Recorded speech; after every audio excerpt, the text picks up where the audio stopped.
ദൈവത്തിൻ്റെ പരിശുദ്ധ നാമം വാഴ്ത്തപ്പെടുമാറാകട്ടെ. ഈ അനുഗ്രഹിക്കപ്പെട്ട ആരാധനയിൽ നിങ്ങളോട് ഒരുമിച്ചായിരിക്കാൻ കർത്താവ് എനിക്കും നൽകിയ സാവകാശത്തെ ഓർത്ത് ഞാൻ എൻ്റെ ദൈവത്തിന് സ്തോത്രം ചെയ്യുന്നു.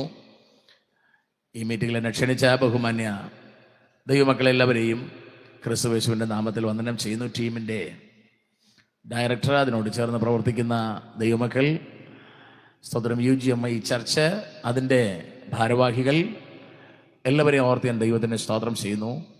വിശേഷാൽ മീറ്റിംഗ് പ്രിസൈഡ് ചെയ്തുകൊണ്ടിരിക്കുന്ന ബഹുമാന്യ ദേവദാസൻ പാസ്റ്റർ ബൈജു അവർകൾ, പാസ്റ്റർ ഷർജൻ, മറ്റു വേദിയിലായിരിക്കുന്ന അനുഗ്രഹീതരായ ദേവദാസന്മാർ എല്ലാവരെയും ക്രിസ്തുയേശുവിൻ്റെ നാമത്തിൽ വന്ദനം ചെയ്യുന്നു. എല്ലാവരെയും കർത്താവ് ധന്യമായി അനുഗ്രഹിക്കുമാറാകട്ടെ. സ്തോത്രം. ഈ പ്രയാസങ്ങളൊക്കെ ഇതിനകത്തുള്ളത് തന്നെയാണ്, അല്ലേ? കാറ്റും പ്രയാസവും എല്ലാം ഇതിനകത്തുള്ളത് തന്നെയാണ്. പിന്നെ നമുക്കത് വലിയ ശീലമില്ലാത്തതുകൊണ്ടാണ് നമുക്കതൊരു പ്രയാസമായി തോന്നുന്നത്. സ്തോത്രം. നോർത്ത് ഇന്ത്യയിലൊക്കെ പോയാൽ ഷെഡും ഇല്ല, ഒരു കാര്യമില്ല. മഴ നനഞ്ഞുകൊണ്ടാണെങ്കിൽ അങ്ങനെ, വെയിൽ കൊണ്ടുകൊണ്ടാണെങ്കിൽ അങ്ങനെ, ഒരു കൂട്ടമായി വന്നിരിക്കും. പക്ഷെ ഇവിടെ നമുക്കത് ശീലമല്ല, അല്ലേ? ഇവിടെ നമുക്ക് വടക്കോട്ടൊക്കെ ചെന്ന് കഴിഞ്ഞാൽ അവർക്ക് ഫാൻ അടക്കം ഇട്ട് കൊടുത്താലേ അവർ വരത്തുള്ളൂ, അല്ലേ? ഇവിടെ പിന്നെ നിങ്ങൾക്ക് ഫാൻ വേണമെന്നില്ല. എന്നാലും 1-2 ഫാന് മഴയാണെങ്കിലും വച്ചിട്ടുണ്ട്, അല്ലേ? സ്തോത്രം. എല്ലാ ക്രമീകരണങ്ങളും ഇവിടെ ചെയ്തിട്ടുണ്ട്. സ്തോത്രം. നിങ്ങൾ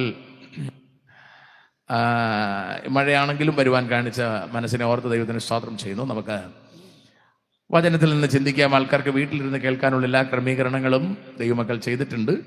അതുകൊണ്ട് അവർ വീട്ടിലിരുന്ന് കേട്ടുകൊള്ളും. നമുക്കിവിടെ ഇരുന്നും കേൾക്കാം. ദൈവം നമുക്ക് അതിനുള്ള അവസരം ഒരുക്കി തരട്ടെ. വിശുദ്ധ യോഹന്നാൻ എഴുതിയ സുവിശേഷം ഒരു അനുഗ്രഹിക്കപ്പെട്ട സുവിശേഷമാണ്. അതിന് കാരണം, യോഹന്നാൻ കർത്താവിൻ്റെ മാറോട് ചേർന്നിരുന്ന ഒരു ശിഷ്യനാണ്. കർത്താവിൻ്റെ ശരിക്കും പൾസ് അറിയാമെന്നുള്ള ശിഷ്യൻ എന്നൊക്കെ നമ്മൾ പറയും. അത്രയും അനുഗ്രഹിക്കപ്പെട്ട ഒരു ശിഷ്യനാണ്. അയാൾ തന്നെ അയാളെ പരിചയപ്പെടുത്തുന്നത് യേശു സ്നേഹിച്ച ശിഷ്യൻ എന്ന മട്ടിനാണ്. അതിന് അയാൾക്ക് പ്രായക്കുറവായിരുന്നത് കൊണ്ടായിരിക്കാം എന്നൊക്കെയാണ് നമ്മൾ ധരിക്കുന്നത്. ഏതായാലും അനുഗ്രഹിക്കപ്പെട്ട ഒരു ശിഷ്യനാണ് യോഹന്നാൻ. യോഹന്നാൻ 5 പുസ്തകങ്ങളാണ് നമുക്ക് നൽകിയിരിക്കുന്നത്. ഒന്ന് സുവിശേഷം.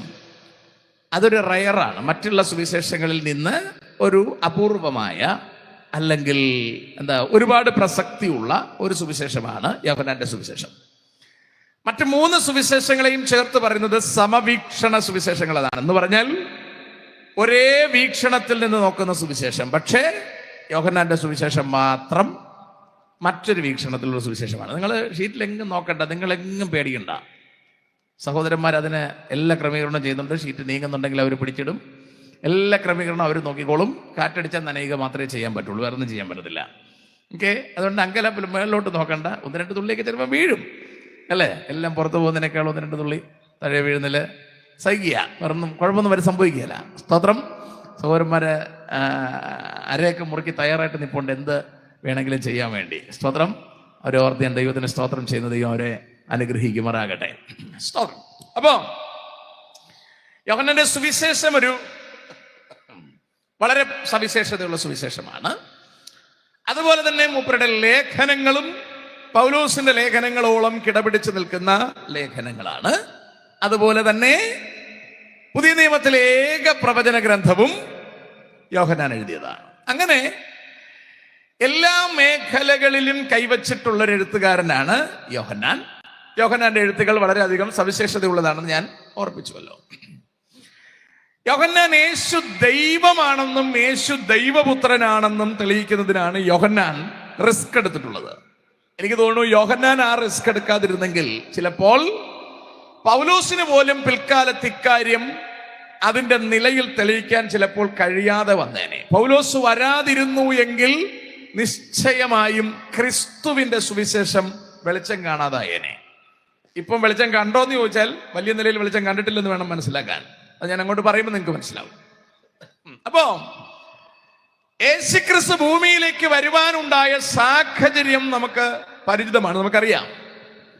മുഴുവൻ മാനവകുലവും ദൈവത്തിൽ നിന്ന് അന്യപ്പെട്ടു പോകുന്ന ഒരു സാഹചര്യത്തിൽ മനുഷ്യനെ നേടാൻ വേണ്ടി, മനുഷ്യനെ തിരിച്ച് ദൈവത്തിന്റെ അടുക്കലേക്ക് കൊണ്ടുവരുവാൻ വേണ്ടി ദൈവം തന്റെ പുത്രനെ ഭൂമിയിലേക്ക് പറഞ്ഞു വിടുകയാണ്. 1-ാം അധ്യായത്തിലേക്ക് വരുമ്പോൾ യോഹന്നാൻ ഇങ്ങനെയാണ് പരിചയപ്പെടുന്നത്. ഒരു അല്പം റിസ്ക് ആണ് യോഹന്നാൻ ലേഖനം മനസ്സിലാക്കാൻ. എങ്കിലും ഞാൻ ഈ കിട്ടുന്ന സമയത്തിനുള്ളിൽ, ഇത്രയും ഡിസ്ട്രാക്ഷൻസിന്റെ നടുവിൽ കർത്താവ് നമുക്ക് നല്ലൊരു സാഹചര്യം തന്നിട്ടുണ്ട്. ഏതായാലും അതിനകത്ത് നിന്ന് നമുക്ക് ഈ കാര്യം അവതരിപ്പിക്കണം, നിങ്ങൾക്ക് മനസ്സിലാക്കാൻ പറ്റുമെന്നാണ് ഞാൻ പ്രതീക്ഷിക്കുന്നത്. അപ്പോൾ ഇവിടെ യോഹന്നാൻ സുവിശേഷം ആരംഭിക്കുമ്പോൾ ഇങ്ങനെയാണ് പറയുന്നത്: ആദിയിൽ വചനമുണ്ടായിരുന്നു, ആ വചനം ദൈവത്തോട് കൂടെയായിരുന്നു, ആ വചനം ദൈവമായിരുന്നു. കണ്ടോ ആ സ്ട്രക്ചർ കണ്ടോ? ആദ്യം പറയാണ് ആദിയിൽ വചനമുണ്ടായിരുന്നു, ആ വചനം ദൈവത്തോട് കൂടെ ആയിരുന്നു, ആ വചനം ദൈവമായിരുന്നു. എന്നാലും യേശു ദൈവമല്ല എന്ന് തെളിയിക്കാൻ വേണ്ടി ഒരുപാട് പേര് മെനക്കെട്ട് ശ്രമിക്കുന്നുണ്ട്. നല്ലൊരു ശതമാനം ആൾക്കാർ അതിൽ വിജയിക്കുന്നുമുണ്ട്. യേശു ദൈവമല്ലെന്ന് പറഞ്ഞ് തെളിയിക്കാൻ ആൾക്കാർ വിജയിക്കുന്നുണ്ട്, അതിന് സംശയം വേണ്ട. യേശുവിനെ ദൈവമാണെന്ന് ലോകം അംഗീകരിച്ചാൽ, യേശുവിനെ രക്ഷകനായി ജനം സ്വീകരിച്ചാൽ, ജനം പാപത്തിൽ നിന്ന് മോചനം പ്രാപിച്ച് ദൈവത്തിന്റെ അടുക്കലേക്ക് തിരിച്ചെത്തുമെന്ന് ചെകുത്താനും നന്നായി അറിയാം. അതുകൊണ്ട് അവന്റെ ആവശ്യം ഏതു വിധേനയും യേശുവിനെ ദൈവമല്ലെന്നാക്കി തീർക്കുക. അതിനുള്ള റിസ്ക് ആണ് അവൻ എടുക്കുന്നത്. യേശു ക്രിസ്തു അതിനെക്കുറിച്ച് പറഞ്ഞിട്ടുണ്ട്. യോഹന്നാൻ തന്നെ അക്കാര്യത്തെക്കുറിച്ച് വളരെ സവിസ്തരം തന്റെ ലേഖനങ്ങളിൽ പരാമർശിക്കുന്നുണ്ട്. യേശുവിനെ ക്രിസ്തു എന്ന് വിശ്വസിക്കാത്ത എതിർ ക്രിസ്തു താമസിയാതെ വരുമെന്ന് യോഹന്നാൻ AD 90 പറഞ്ഞു വെച്ചു. 400 കൊല്ലം കഷ്ടിച്ച് കടക്കുമ്പോൾ മുഹമ്മദ് നബി എത്തി യേശു ദൈവമല്ലെന്ന് തെളിയിക്കാൻ. യേശു ദൈവവുമല്ല, ദൈവപുത്രനുമല്ല, വെറും ഒരു പ്രവാചകനാണെന്ന് നാട്ടുകാർക്ക് പരിചയപ്പെടുത്തി കൊടുക്കുവാനും അതുവഴി ക്രിസ്തുവിന്റെ ദൈവത്തെ ഇല്ലാതാക്കി കാണിച്ചുകൊണ്ട് മാനവകുലത്തിന്റെ രക്ഷയെ മണ്ണിട്ട് മൂടുകയായിരുന്നു ചെകുത്താന്റെ ഉദ്ദേശം. അത് നടന്നോ എന്ന് ചോദിച്ചാൽ നല്ലൊരു ശതമാനം നടന്നു എന്ന് വേണം മനസ്സിലാക്കാൻ. സ്തോത്രം. പറഞ്ഞ എല്ലാ കാര്യങ്ങളും കേട്ടോണം. നല്ലൊരു ശതമാനം നടന്നു എന്ന് വേണം നമ്മൾ മനസ്സിലാക്കാൻ. നമ്മളൊക്കെ പറയുന്നു ഇവിടെ ഒരുപാട് പേര് രക്ഷിക്കപ്പെട്ടു. മാർജിൻ അതിന്റെ കണക്കെടുത്ത് നോക്കിയാൽ അങ്ങനെ ഒരുപാട് പേരൊന്നും രക്ഷിക്കപ്പെട്ടിട്ടില്ല. അതൊക്കെ ചുമ്മാ തോന്നുന്നതാണ്. അതിനൊക്കെ എത്രയോ മടങ്ങ് മുകളിലാണ് ഇപ്പറഞ്ഞ ഇസ്ലാമിക സമൂഹം നിൽക്കുന്നത്. അല്ലെങ്കിൽ ആ സമൂഹത്തിന്റെ സ്വാധീനം കൊണ്ട് അവരുടെ കൈക്കലായിരിക്കുന്നവർ എത്രയധികം എന്നറിയാവോ? ഞങ്ങൾ കഴിഞ്ഞ ദിവസം ഒരു കണക്ക് പരിശോധിക്കുമ്പോൾ, ചുമ്മാതൊരു കണക്ക് എന്ന് പറഞ്ഞാൽ, 10ാം ക്ലാസ്സിലെ പിള്ളേരെ എക്സാം കഴിഞ്ഞിട്ട് 11ാം ക്ലാസ്സിൽ അവർക്ക് അഡ്മിഷന് വേണ്ടിയിട്ട് അപ്ലൈ ചെയ്യുന്നൊരു ഇടപാടുണ്ടല്ലോ. ആ ഇടപാടിൽ തിരുവനന്തപുരം ജില്ലയിൽ അപ്ലൈ ചെയ്തിരിക്കുന്നത് 34,000 33,000 സംതിങ് ആൾക്കാരാണ് തിരുവനന്തപുരം ജില്ലയിൽ എല്ലാ ജാതി മതസ്ഥരും കൂടി അപ്ലൈ ചെയ്തിരിക്കുന്നത്. മലപ്പുറത്തിന് മാത്രം 83,000 കോഴിക്കോടിന് മാത്രം 45 സംതിങ് ആണ്. എന്ന് പറഞ്ഞാൽ 48 50 85 50 എത്രയായി? 135 അല്ലേ? മനസ്സിലായി? 1,35,000 10ാം ക്ലാസ് പിള്ളേരുടെ കാര്യമാണ് ഞാൻ പറഞ്ഞത്. മലപ്പുറം കോഴിക്കോട് എന്ന് പറയുമ്പോൾ പിടിയിട്ടുമല്ലോ. മറ്റെല്ലാം കൂടെ അരിച്ചു പറക്കി ഒരു 10,000 പിള്ളേരെ അങ്ങ് വിട്ടേര്. 1.25 ലക്ഷം 10ാം ക്ലാസ് പിള്ളേർ മാത്രം. 15 കൊല്ലം പിറകിലത്തെ പ്രൊഡക്ഷൻ നമ്പറാണ് ഞാൻ ഈ പറഞ്ഞത്. ഇത് സ്റ്റേറ്റ് സിലബസ് മാത്രമാണ് ഈ പറഞ്ഞത്.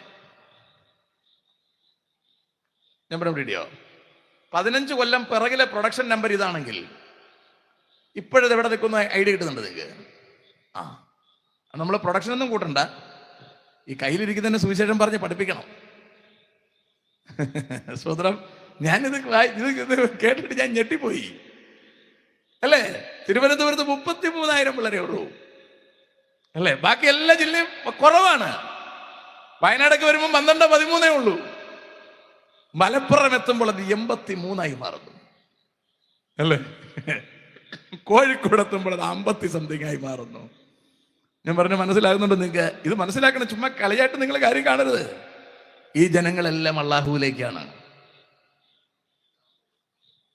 ഞാൻ പറഞ്ഞ കാര്യം ഗ്രഹിക്കുന്നുണ്ടോ? അള്ളാഹു വഴി പോയെങ്കിൽ സ്വർഗത്തിൽ പോകാൻ പറ്റുമായിരുന്നെങ്കിൽ നമുക്കിതിൽ ക്ലേശിക്കേണ്ട കാര്യമൊന്നുമില്ല, ആശങ്കപ്പെടേണ്ട കാര്യമൊന്നുമില്ല. യേശുവിനെ ദൈവമല്ലെന്ന് മാലോകരുടെ ഇടയിൽ പ്രസിദ്ധപ്പെടുത്താൻ വേണ്ടിയുള്ള തലമുറകളാണ് ഇതെല്ലാം. ഞാൻ പറഞ്ഞതിന്റെ അർത്ഥം മനസ്സിലാകുന്നുണ്ടോ? ഇവകളെ തിരിച്ചടിക്കാൻ കേരള സമൂഹത്തിൽ ഒരു ശക്തി എഴുന്നേറ്റിട്ടുണ്ട്, അല്ലെ? ദൈവദാസന്മാർ തന്നെ നല്ലൊരു സമൂഹം എഴുന്നേറ്റിട്ടുണ്ട്. കൊടുത്തോട്ടമടക്കം ഒരുപാട് പേര് അതിൽ പ്രവർത്തിക്കുന്നുണ്ട്. സ്തോത്രം, അല്ലേ? അതൊരു വലിയ കാര്യമാണ്. അപ്പൊ തന്നെ എക്സ് മുസ്ലിം എന്നും പറഞ്ഞ് നല്ലൊരു വർഗം അതിനകത്ത് പ്രവർത്തിക്കുന്നു. ഇതെല്ലാം നല്ലതാണ്. പക്ഷേ അവരൊക്കെ ഇതിനെ ഇകഴ്ത്താൻ ശ്രമിക്കുന്നവരാണ്. അല്ലാഹു ദൈവമല്ല എന്നും മുഹമ്മദ് ഒറിജിനൽ പ്രവാചകനല്ല എന്നും വ്യാജനാണെന്നും പറയുന്നവരാണ്. ഞാൻ അടക്കം അത് പറയുകയാണ്. അതിന്റെ അപ്പുറം കടന്ന് ക്രിസ്തു മാത്രമാണ് ദൈവമെന്ന് ഉയർത്തിക്കാണിക്കാൻ നമുക്ക് കഴിഞ്ഞില്ലെങ്കിൽ പരാജയമാണ്. ഞാൻ പറഞ്ഞതിന്റെ അർത്ഥം നിങ്ങൾക്ക് മനസ്സിലാകുന്നുണ്ടോ? അതും യോഹന്നാൻ തന്നെ പരിചയപ്പെടുത്തി. മോശ മരുഭൂമിയിൽ താമ്രസർപ്പത്തെ ഉയർത്തിയതുപോലെ നിങ്ങൾ മനുഷ്യപുത്രനെ ഉയർത്തേണ്ടതാകുന്നു. അവങ്കലേക്ക് ആകർഷിക്കപ്പെടുന്നവർ രക്ഷിക്കപ്പെടും. ആരുയർത്തും? Praise the lord. ഞാൻ പറഞ്ഞതിന്റെ അർത്ഥം പിടിയിട്ടുണ്ടോ? അപ്പൊ ഇവിടെ കൺവെൻഷൻ വെച്ചതിന്റെ ഉദ്ദേശം ഈ ചുറ്റുപാടുമുള്ള ജനം രക്ഷിക്കപ്പെടുക എന്നുള്ള താല്പര്യം കൊണ്ടാണ്. അതിവിടുത്തെ UGMI ചർച്ചും ഇവിടുത്തെ ഈ ടീമും ഹെയ്മൂർ, അല്ലേ, ടീമും ചേർന്നിട്ടാണ് ഈ ഒരു പ്രോഗ്രാം ഇവിടെ ചെയ്തിരിക്കുന്നത്. അവര് എല്ലാ മാസവും കൺവെൻഷൻ നടത്തുകയാണ്, എല്ലാ മാസവും. അപ്പൊ അതിന്റെ പിറകിൽ എന്തുമാത്രം റിസ്ക് ഉണ്ടാകുമെന്ന് നമുക്ക് ഊഹിക്കത്തക്കതേ ഉള്ളൂ. എനിക്ക് ചോദിക്കാനുള്ളത്, നിങ്ങൾ ഇതിനു വേണ്ടി എന്ത് വർക്ക് ചെയ്തു എന്നുള്ളതാണ്, അല്ലേ? ഒരാളെങ്കിലും കൊണ്ടുവരാൻ നിങ്ങൾ താല്പര്യപ്പെടോ? ഇനിയിപ്പോ നാളത്തേക്ക് കൊണ്ടുവരേണ്ട കാര്യമില്ല, നിങ്ങളെങ്കിലും വന്നാൽ മതി. ഒരാളെങ്കിലും കൊണ്ടുവരാൻ വേണ്ടി ശ്രമിച്ചോ എന്നുള്ളതാണ്. നമുക്കൊരു കൺവെൻഷൻ നടത്താൻ ചിലപ്പോൾ കഴിഞ്ഞെന്ന് വരില്ല. എനിക്കിപ്പോ പ്രസംഗിക്കാനേ പറ്റത്തുള്ളൂ. ഇങ്ങനെ ഒരു സ്റ്റേജും കാര്യങ്ങളൊക്കെ ക്രമീകരിക്കാൻ എന്നെ കൊണ്ട് റിസ്ക് ആണ്.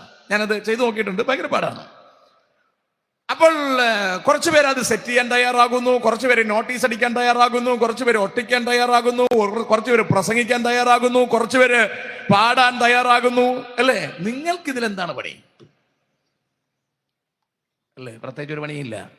ഇങ്ങനെ ഒന്ന് കുറച്ചേരം ഇരിക്കും, അല്ലേ? അത് തന്നെ. പിന്നെ നമ്മൾ അടിച്ച് പതുക്കെ വീട്ടിൽ പോകും. അങ്ങനെ പോയിട്ട് കാര്യമില്ല. അങ്ങനെ പോകുന്നത് ഗുണകരമായൊരു പരിപാടിയല്ല. എനിക്കെന്ത് ചെയ്യാനൊക്കെ ഒരാളെങ്കിലും എനിക്ക് കൊണ്ടുവന്ന് ഇരുത്തി വചനം കേൾപ്പിക്കാൻ പറ്റുമോ? മനസ്സിലായോ? അയാൾ കേട്ടാൽ ഗുണം പിടിക്കും. അയാളെ ഗുണം പിടിക്കാൻ കണക്കിന് പിടിച്ചോണ്ടിരുത്തണം. അത് ഭയങ്കര റിസ്ക് ആണ്. അങ്ങനെ പിടിച്ചുകൊണ്ട് പല പ്രാവശ്യം ഇരുത്തുമ്പോഴായിരിക്കും ഒരിക്കലും അയാൾ ഗുണം പിടിക്കുന്നത്. ഞാൻ പറഞ്ഞതിന്റെ അർത്ഥം പിടികിട്ടുന്നു എന്ന് വിചാരിക്കുകയാണ്, അല്ലേ? ഞങ്ങളൊരു സ്കൂളിലെ മാഷെ കുറെ നാളുകൾ കൊണ്ട് ഒരു 3-4 ക്ലാസ്സിന് ഞങ്ങൾ ചർച്ചിൽ കൊണ്ടുവന്നു. അയാൾ 3-4 ക്ലാസ്സിന് വന്നു. അടുത്ത അയാളെ മോനെയും വിളിച്ചുകൊണ്ട് വന്നു. അടുത്ത ഞങ്ങൾ വീട്ടിൽ ചെല്ലാന്ന് പറഞ്ഞ് വലിയ സന്തോഷമായി. ഞങ്ങൾ അയാളുടെ വീട്ടിൽ പോയി അയാളുമായിട്ട് സംസാരിച്ചു. അതൊക്കെ കഴിഞ്ഞതിന് ശേഷം പിന്നെ പുള്ളി വരത്തില്ല. അപ്പൊ ഇന്നിങ്ങോട്ട് വന്നപ്പോൾ എൻ്റെ കൂടെ വന്ന സഹോദരൻ പുള്ളിയെ വിളിച്ചു. എന്താണ്, കാണാനില്ലല്ലോ എന്ന് പറഞ്ഞ് പുള്ളിയെ വിളിച്ചു. അപ്പൊ പുള്ളി പറയുകയാണ്, ഈ കേൾക്കുന്നത് നമ്മൾ അനുസരിച്ചിട്ടേ അടുത്തത് കേൾക്കാവൂ. പുള്ളിയുടെ ഫിലോസഫിയാണ്, കേൾക്കുന്നത് അനുസരിച്ചിട്ടേ അടുത്തത് കേൾക്കാവൂ. ഇയാൾ തിന്നുന്നത് ദഹിച്ചിട്ടാണ് ഇയാൾ അടുത്ത് തിന്നുന്നത്. പിന്നെ ലോഡ് ചെയ്തോണ്ടിരിക്കുകയാണ്. തിന്ന് വയറിൽ നിറച്ച് പച്ചം കൊണ്ട് അടുത്ത പരിപാടി എന്ന് പറഞ്ഞാൽ അടുത്ത് തിന്നാനുള്ളത് ഉണ്ടാക്കലാണ് പണി. വചനത്തിന്റെ കാര്യം പറഞ്ഞപ്പോ പുള്ളിക്ക് അനുസരിച്ചിട്ട് വേണം അടുത്തത് കേൾക്കാൻ. ഭയങ്കര ബുദ്ധിയാണ്. സ്കൂളിലെ മാഷാണ്, ഭാര്യ സ്കൂളിലെ മാഷാണ്. അതുകൊണ്ട് ഇതാണ് വിളഞ്ഞ ബുദ്ധി എന്ന് പറയുന്നത്. എന്ന് പറഞ്ഞാൽ ഗുണം പിടിക്കാൻ താല്പര്യമില്ലാതെ വന്നപ്പോൾ ഉടായ്പ കണ്ടുപിടിക്കുകയാണ്. ഞാൻ പറഞ്ഞൊരു അർത്ഥം വേണ്ടി കിട്ടുന്നുണ്ടോ? ഉടായ്പ കണ്ടുപിടിക്കുകയാണ്. അത് ഗുണം പിടിക്കാൻ വേണ്ടിയല്ല, തീർത്തും വേറെ റൂട്ടിലൂടെ കറങ്ങാൻ വേണ്ടിയിട്ടാണ്, അല്ലെ? ഞാനായിരുന്നെങ്കിൽ പോയി പണി നോക്കണേന്ന് പറഞ്ഞേനെ. പിന്നെ എൻ്റെ കൂടെ വന്ന സഹോദരൻ, പുള്ളിക്കാരൻ ഭയങ്കര ശാന്തശീലനാണ്. അതുകൊണ്ട് പുള്ളി അയാളെ പിന്നെയും വിളിച്ച് നാളെ കാണാന്നൊക്കെ പറയും. ഞാൻ പറയും, എൻ്റെ അടുത്താണ് സംസാരിക്കുന്നത്. ഞാൻ പറയും, നീ പോയി വേറെ പണി നോക്കും, നിനക്കിത് പറ്റിയതല്ല എന്ന് ഞാൻ പറയും. അങ്ങനെ പറയാൻ പാടില്ല കേട്ടോ, അത് ശരിയല്ല. എൻ്റെ സ്വഭാവം ഇങ്ങനെ ആയിപ്പോയത് കൊണ്ടാണ്. മനസ്സിലാകുന്നുണ്ടോ? അപ്പൊ ഇതിനെങ്ങനെ കൊണ്ടുവന്ന് സോപ്പിട്ട് പറഞ്ഞ് മനസ്സിലാക്കി ഒരു പരുവാക്കി എടുത്താൽ ചിലപ്പോൾ ശരിയായി പോകും, പറയാൻ പറ്റില്ല. ചിലപ്പോൾ 40 കൊല്ലം വർക്ക് ചെയ്താൽ ഇതിങ്ങനെ തന്നെ ഇരിക്കും, അല്ലേ? എങ്കിൽ നമ്മൾ മെനക്കെട്ടത് വേസ്റ്റ് ആവും, അല്ലേ? എന്നെ മൂപ്പർ അതിന്റെ ഇൻട്രസ്റ്റോട് ഇങ്ങനെ ട്രൈ ചെയ്യുകയാണ്, അല്ലേ? ഓരോ ആൾക്കാർ ഇന്നെല്ലാവരെയും വിളിക്കും. ഇന്ന് ശനിയാഴ്ചയാണ്, നാളെ രാവിലെ ഞായറാഴ്ചയാണ്, രാവിലെ വണ്ടി വരണോ അതോ വന്ന് എടുത്തോണ്ട് വരണോ, ആംബുലൻസ് വിടണോ, അല്ലേ? മൂപ്പര് വിളിക്കും, ഞാൻ വിളിക്കുകയല്ല. എനിക്കാരൊന്നും നേരമല്ല. നാളെ ഞായറാഴ്ചയാണെന്നും പറയില്ല, വെള്ളിയാഴ്ചയാണെന്നും പറയില്ല. എനിക്ക് പോലും ഇങ്ങനെ എന്താ പറയാ, തിങ്കൾ തൊട്ടുള്ള ദിവസം ഇങ്ങനെ ഇന്ന് 7 ഇങ്ങനെ അറിയത്തുള്ളൂ. അല്ലാതെ ഇന്ന് ശനിയാണെന്ന് തിങ്കളാണ് അതൊന്നും എനിക്കറിയത്തില്ല. എനിക്കിങ്ങനെ പ്രോഗ്രാം ഷെഡ്യൂൾ മാത്രമേ എനിക്കറിയത്തുള്ളൂ. ഞാൻ പറഞ്ഞതുണ്ടോ?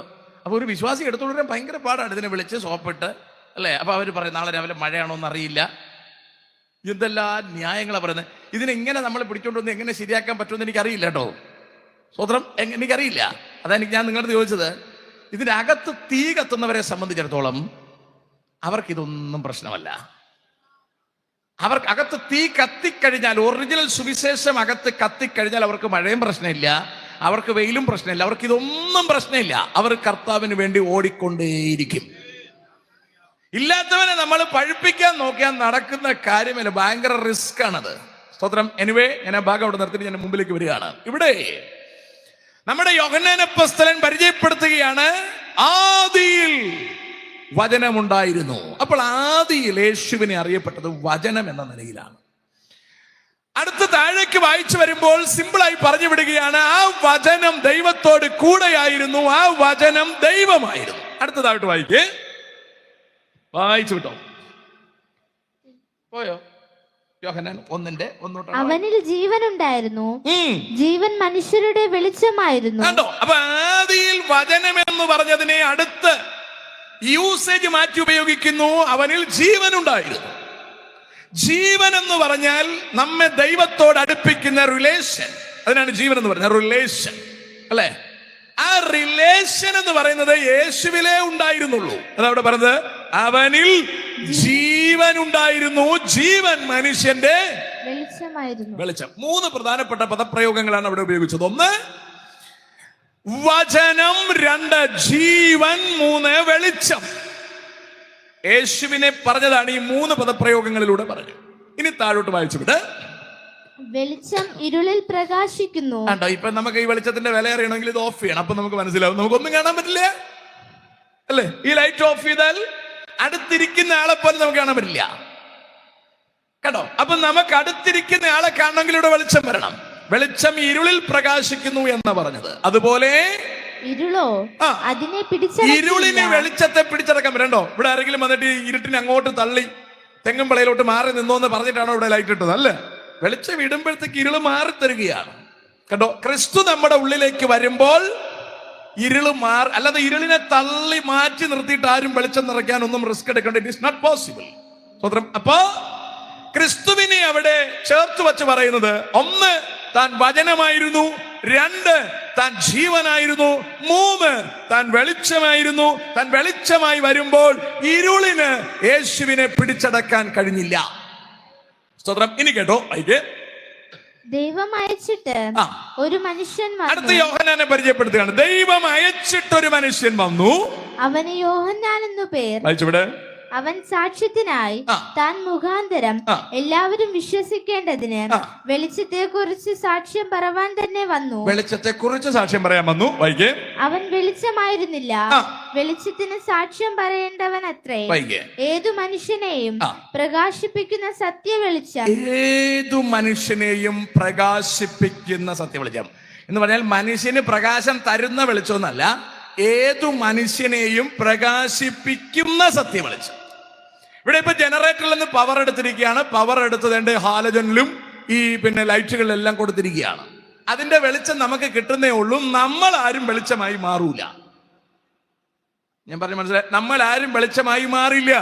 ഈ വെളിച്ചം നമുക്ക് കിട്ടത്തേ ഉള്ളൂ. ഇനി ഇതേ കറണ്ട് നമുക്ക് പിടിച്ച് കാലിൽ തന്നാൽ കത്തും, പക്ഷെ വെളിച്ചം കിട്ടില്ല. പറഞ്ഞ മനസ്സിലാകുന്നുണ്ടോ നിങ്ങൾക്ക്? അതാണ് എന്റെ പ്രത്യേകത. പക്ഷെ ക്രിസ്തു അങ്ങനല്ല. ക്രിസ്തു നമ്മളിലേക്ക് വെളിച്ചമായി വരുമ്പോൾ നമ്മൾ വെളിച്ചമായി മാറും. അതാണ് ക്രിസ്തുവിന്റെ പ്രത്യേകത. ക്രിസ്തു നമ്മളിലേക്ക് അതാ വരുന്നേ, എന്നിൽ വിശ്വസിക്കുന്നവന്റെ ഉള്ളിൽ നിന്ന് ജീവജല നദി ഒഴുകും എന്ന് പറഞ്ഞാൽ, ദാഹിക്കുന്നവൻ എന്റെ അടുക്ക വരട്ടെ, ഞാൻ അവന് വെള്ളം തരാം. അത് കുടിക്കുന്നവന്റെ ഉള്ളിൽ നിന്ന് ജീവജല നദി ഒഴുകുന്നു. കണ്ടോ? നമുക്കിവിടെ അങ്ങനെ സംഭവിക്കുന്നത്. എനിക്കിവിടെ വെള്ളം ഒഴിച്ചിട്ടുണ്ട്, ഞാനിത് കുടിച്ചോണ്ടിരിക്കുക. ഇത് ചുമ്മാ കുടിച്ച് എന്റെ ദാഹം തീരുമെന്നല്ലാതെ ഇത് കണ്ടോണ്ടിരിക്കുന്നത് നിങ്ങൾക്ക് പോലും ദാഹം തീരുകയല്ല. മറ്റേ ജീവജലത്തിന്റെ പ്രത്യേകത, ഞാനത് കുടിച്ച് കഴിഞ്ഞാൽ എന്നിൽ നിന്ന് നദിയായി ഒഴുകണം, എന്നിൽ നിന്ന് അനേകർക്ക് കുടിക്കാൻ കഴിയണം.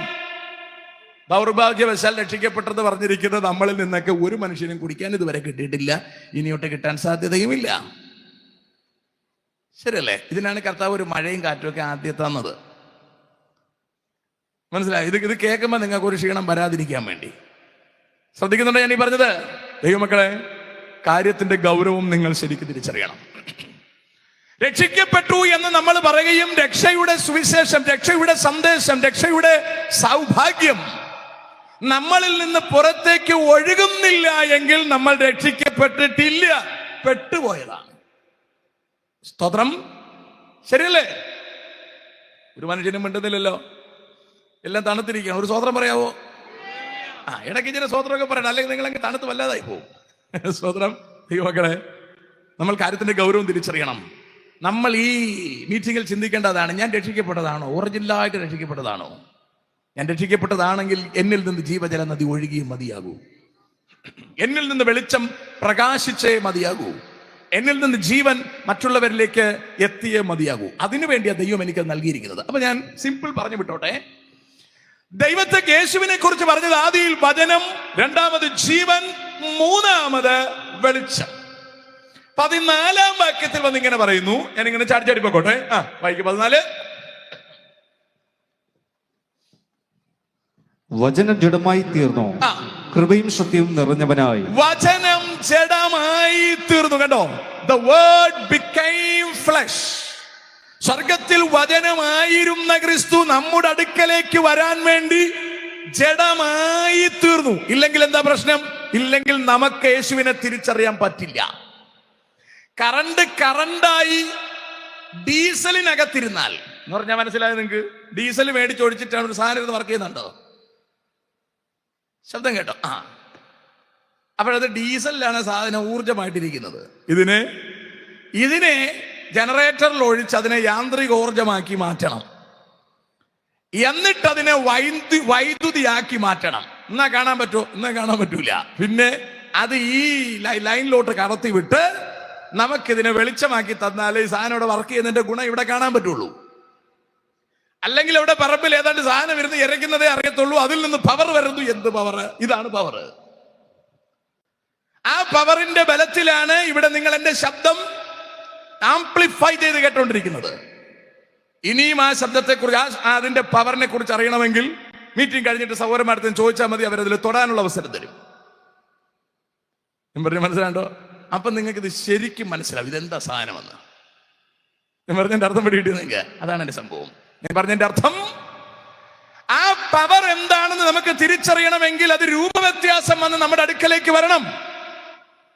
അത് ആദിയിൽ ദൈവത്തിന്റെ അടുക്കൽ വചനമായിരുന്ന ക്രിസ്തു എന്താണെന്ന് നമുക്ക് തിരിച്ചറിയണമെങ്കിൽ, അല്ലെങ്കിൽ നമുക്കത് ജീവനായി മാറണമെങ്കിൽ, നമുക്കത് വെളിച്ചമായി മാറണമെങ്കിൽ ആ ക്രിസ്തു രൂപവ്യത്യാസം വരേണ്ടിയിരുന്നു. നമ്മുടെ ഇടയിലേക്ക് നമ്മുടെ പാപത്തെ ചുമക്കാൻ മനുഷ്യവേഷത്തിൽ വരേണ്ടി വന്നു. അതാണ് 14-ാം വാക്യത്തിലേക്ക് വരുമ്പോൾ പറയുന്നത്, വചനം ജഡമായി തീർന്നു. അപ്പൊ നമ്മുടെ സെയിം ജഡത്തിൽ വന്ന് നമ്മുടെ ഇടയിൽ താമസിക്കുകയാണ്. ഇപ്പൊ നമ്മുടെ സംശയം, ക്രിസ്തു മനുഷ്യനാണോ ദൈവമാണോ? കണ്ട, അപ്പൊ നമ്മൾ അങ്ങോട്ട് പോയി. ക്രിസ്തു എന്തിനാ ഈ മനുഷ്യ കോലം കെട്ടി വന്നത്? നമുക്ക് മനസ്സിലാവാൻ വേണ്ടിയാണ്. നമുക്ക് അങ്ങനെ വന്നാലേ നമുക്ക് മനസ്സിലാവത്തുള്ളൂ, അല്ലേ? ഇഡ്ഡലി കുട്ടുവത്തിൽ വെച്ച് പുട്ടവിച്ച് വെളിയിൽ തന്നാൽ നമുക്കിത് പുട്ടാണെന്ന് ആരും പറയല്ല. നിങ്ങൾ ഉപ്പുമാവെന്ന് പറയും. എന്നാൽ അത് പുട്ടുകുറ്റി കയറ്റി ഇറക്കി ഉപ്പുമാവ് തന്നാൽ പോലും നിങ്ങൾ പുട്ടാണെന്ന് പറയും. കാരണം നമുക്ക് ആ ഷെയ്പ്പാണ് നമ്മുടെ ഉള്ളിൽ കിടക്കുന്നത്, അല്ലേ? അതാണ് സാധനം. അപ്പൊ അതുപോലെ ക്രിസ്തു മാനവകുലത്തിന്റെ പാപത്തിന് പരിഹാരം വരുത്താൻ മനുഷ്യ വേഷമെടുത്തു. ശരിക്കും വേഷത്തിൽ മനുഷ്യനായി ക്രിസ്തു താഴേക്ക് ഇറങ്ങി വന്നിട്ട് 3.5 കൊല്ലം ജീവിക്കുകയാണ്. ഭയങ്കര സന്തോഷമായിട്ട് ഇവിടെ ശിഷ്യന്മാരെയൊക്കെ തിരഞ്ഞെടുത്തു. 3.5 കൊല്ലം ജീവിക്കാനായിട്ട് അവരടുത്ത് പറഞ്ഞു, മീൻപിടുത്തൊക്കെ മതിയാക്ക, മനുഷ്യരെ പിടിപ്പിക്കാന്നൊക്കെ പറഞ്ഞപ്പോ ഇവര് ഭയങ്കര ഇൻട്രസ്റ്റ് ആയിട്ട് കർത്താവിന്റെ കൂടെ കൂടി. അങ്ങനെ ഒരു 3.5 കൊല്ലം. നമുക്കറിയാം, കാനായിൽ പച്ചവെള്ളം വീഞ്ഞാക്കി, പിന്നെ മുടന്തനെ എഴുന്നേൽപ്പിച്ചു, നൈനിലെ വിധവയുടെ മകനെ മഞ്ചത്തിൽ നിന്ന് എഴുന്നേൽപ്പിച്ചു, കൊളക്കടവിൽ കിടന്നവനെ ഓടിച്ചു വിട്ടു. ഇങ്ങനെ അത്ഭുതങ്ങളുടെ പരമ്പര, അല്ലെ? 5 അപ്പം കൊണ്ട് 5000 പോഷിപ്പിച്ചു. അത്ഭുതത്തോടത്ഭുതം. ഒടുവിൽ 13-ാം അധ്യായം എത്തുമ്പോൾ യേശുക്രിസ്തു അരയിൽ തോർത്ത് ചുറ്റി, ഒരു തോർത്ത് ഉടുത്തും കൊണ്ട് ഒരു തോർത്ത് അരയിൽ ചുറ്റിക്കൊണ്ട് കർത്താവ് ഒരു ബേസിനിൽ വെള്ളവും എടുത്തുകൊണ്ട് നിലത്തിറങ്ങിയിരുന്നു. ശിഷ്യന്മാരുടെ കാലുകൾ കഴുകാൻ തുടങ്ങി. അപ്പോഴിതിൽ ഏറ്റവും എടുത്തുചാട്ടക്കളം പത്രോസാണ്. പത്രോസ് പറഞ്ഞു, അത് നടക്കുകയല്ല, കാല് കഴുകാൻ ഞാൻ സമ്മതിക്കുകയല്ല. വേറെ ഒരു ശിഷ്യന്മാരും പറഞ്ഞില്ലേ, അവർ കാലൊക്കെ എന്താ ചെയ്തുകൊണ്ട് പോകും. അവർക്ക് അങ്ങനെ നിർഗുണ പരബ്രഹ്മനാണ്, അവർക്ക് അതൊന്നും വിഷയമൊന്നുമില്ല. പത്രോസ് അങ്ങനെയല്ല. പത്രോസ് എല്ലാത്തിനും തടുക്കേണ്ടത് തടുക്കും, ബഹളം ഉണ്ടാക്കേണ്ട ബഹളം. ഒരല്പ ഹൈപ്പറാണ് പത്രോസ്. നമ്മൾ കൃപയാൽ ഒരു ഹൈപ്പറും അല്ല, ചുമ്മാ ഇരുന്ന് ഉറങ്ങിക്കോളും. പിന്നെ മഴയൊക്കെ നനഞ്ഞ് കുതിർന്നിരിക്കുന്നുണ്ടാ ഉറങ്ങാതിരിക്കുന്നേ അല്ലേ? അത് നല്ലതാ. അത് ഞാൻ ചിന്തിച്ചു, കർത്താവ് എന്താണ് ഇങ്ങനെ പ്രസംഗിക്കേണ്ടയോ അല്ലേ? അപ്പൊ കർത്താവ് എല്ലാത്തിനും ഒന്ന് നനച്ചിരുത്തിയതാണ്. നമ്മൾ പുട്ടുണ്ടാക്കുന്നതിന് മുമ്പ് ഗോതമ്പ് ഇങ്ങനെ നനച്ചു വെക്കുന്ന പോലെ. അപ്പൊ കേൾക്കൂ നിങ്ങൾ, 13-ാം അധ്യായത്തിലെത്തുമ്പോൾ യേശു ശിഷ്യന്മാരുടെ കാല് കഴുകാൻ തുടങ്ങി. പത്രോസിന്റെ അടുക്കലെത്തുമ്പോൾ പത്രോസ് പറഞ്ഞു, പറ്റുകയില്ല, കാല് കഴുകൽ പറ്റുകയില്ല എന്ന് പറയുമ്പോൾ കർത്താവ് പറയണം, അങ്ങനെയാണെങ്കിൽ നമുക്ക് തമ്മിൽ ബന്ധമില്ല, എനിക്ക് നീയുമായിട്ട് യാതൊരു ബന്ധവുമില്ല. അത് പറയാൻ പോലെ അങ്ങനെ പറ്റുകയില്ല, അങ്ങനെയാണ് എന്റെ തലയും കൂടെ കഴിക്കോ, കാര്യം എനിക്ക് ഭയങ്കര ബന്ധം വരട്ടെ. പത്രോസ് ഇങ്ങനെയാണ് സഹോദരൻ. ഒന്നിൽ കളരിക്ക് പുറത്തല്ലെങ്കിൽ ആശാന്റെ നെഞ്ചത്തെന്ന് പറഞ്ഞതുപോലെ അതാണ് പത്രോസിന്റെ ഒരു രീതി സഹോദരം. പത്രോസിനെ കർത്താവ് പറഞ്ഞു, മതി മതി, നിന്റെ തലയൊന്നും കഴുകാൻ വയ്യ, കാല് മാത്രം മതി, കഴുകി. അതെല്ലാം കഴിഞ്ഞിട്ട് കർത്താവ് പറഞ്ഞ, നിങ്ങളുടെ ഗുരുവായ ഞാനിത് ചെയ്തിരിക്കുക, നിങ്ങൾ ഇത് ചെയ്യണം എന്ന് പറഞ്ഞാൽ, നിങ്ങൾ ഡെയിലി ഇതുപോലെ പാത്രം എടുത്ത് വെച്ച് കാല് കഴുകിക്കൊള്ളാനല്ല പറഞ്ഞത്, നിങ്ങൾ മറ്റുള്ളവരെ എന്നെക്കാൾ ശ്രേഷ്ഠനെന്ന് എണ്ണണം. കഴുകുന്നത് നല്ലതാട്ടോ, കഴുകണം സ്വതന്ത്രം. ഇപ്പൊ കഴുകാൻ പറഞ്ഞാൽ എന്നെ ഇപ്പൊ കഴുകാൻ ഇവിടെ പിടിച്ചിരുത്തിയാൽ നിങ്ങൾ ഇത്രയും പേരെ ഞാൻ കഴുകും എന്നും പറഞ്ഞ് നിങ്ങളെ ഞാൻ ശ്രേഷ്ഠനെന്ന് എണ്ണയൊന്നുമില്ല, അത് കയ്യിൽ വെച്ചിരുന്നാൽ മതി. ഇത്രയും പേരെ കഴുകാൻ എനിക്ക് എന്തോ ഇരിക്കുന്നു. എന്റെ കൂടെ ഒന്ന് സഹോദരൻ വീഡിയോ എടുക്കും, നമ്മൾ ഫേസ്ബുക്കിലിടും, തകർക്കൂല നമ്മള്. കുളിച്ചാൽ വരെ ഇവിടെ ആൾക്കാർ ഫേസ്ബുക്കിൽ എടുത്തു, പിന്നെന്താണ് എനിക്ക് കാല് കഴുകി തന്നാലിട്ടുകൂടാത്തത്? ഞാൻ പറഞ്ഞു മനസ്സിലാകുന്നുണ്ട്, ഭയങ്കര മൈലേജാണ്, ലൈക്ക് ഒരുപാട് കിട്ടും, ഇങ്ങനെയൊക്കെ ഇട്ട് തെറിവിളി കിട്ടും ഇഷ്ടം പോലെ. എൻ്റെ യൂട്യൂബിൽ കയറി നോക്കിയാൽ മതി സോദര. ചുമ്മാ ബോറടിക്കുമ്പോൾ എൻ്റെ യൂട്യൂബിൽ കയറി കമന്റ് വായിക്കുക, നിങ്ങളുടെ ബോറടി അങ്ങ് മാറും സോദര. നമുക്ക് തിരിച്ചാണ്. അപ്പൊ ഇവിടെ കർത്താവ് പറയാണ്, ഞാനിത് ചെയ്തുവെങ്കിൽ നിങ്ങളിത് ചെയ്യണം അല്ലേ? കാല് കഴുകിയാൽ മാത്രം പോരാ, അതിനോട് ബന്ധപ്പെട്ട് ഒരുപാട് സാധനം കിടപ്പുണ്ട്. അരയിൽ തോർത്ത് ചുറ്റുക എന്ന് പറഞ്ഞാൽ മറ്റൊരാളുടെ ദാസനായി മാറുക എന്നുള്ളതാണ്. നമ്മൾ ആരുടെയെങ്കിലും ദാസനാവോ? ഒരിക്കലും ആവൂല.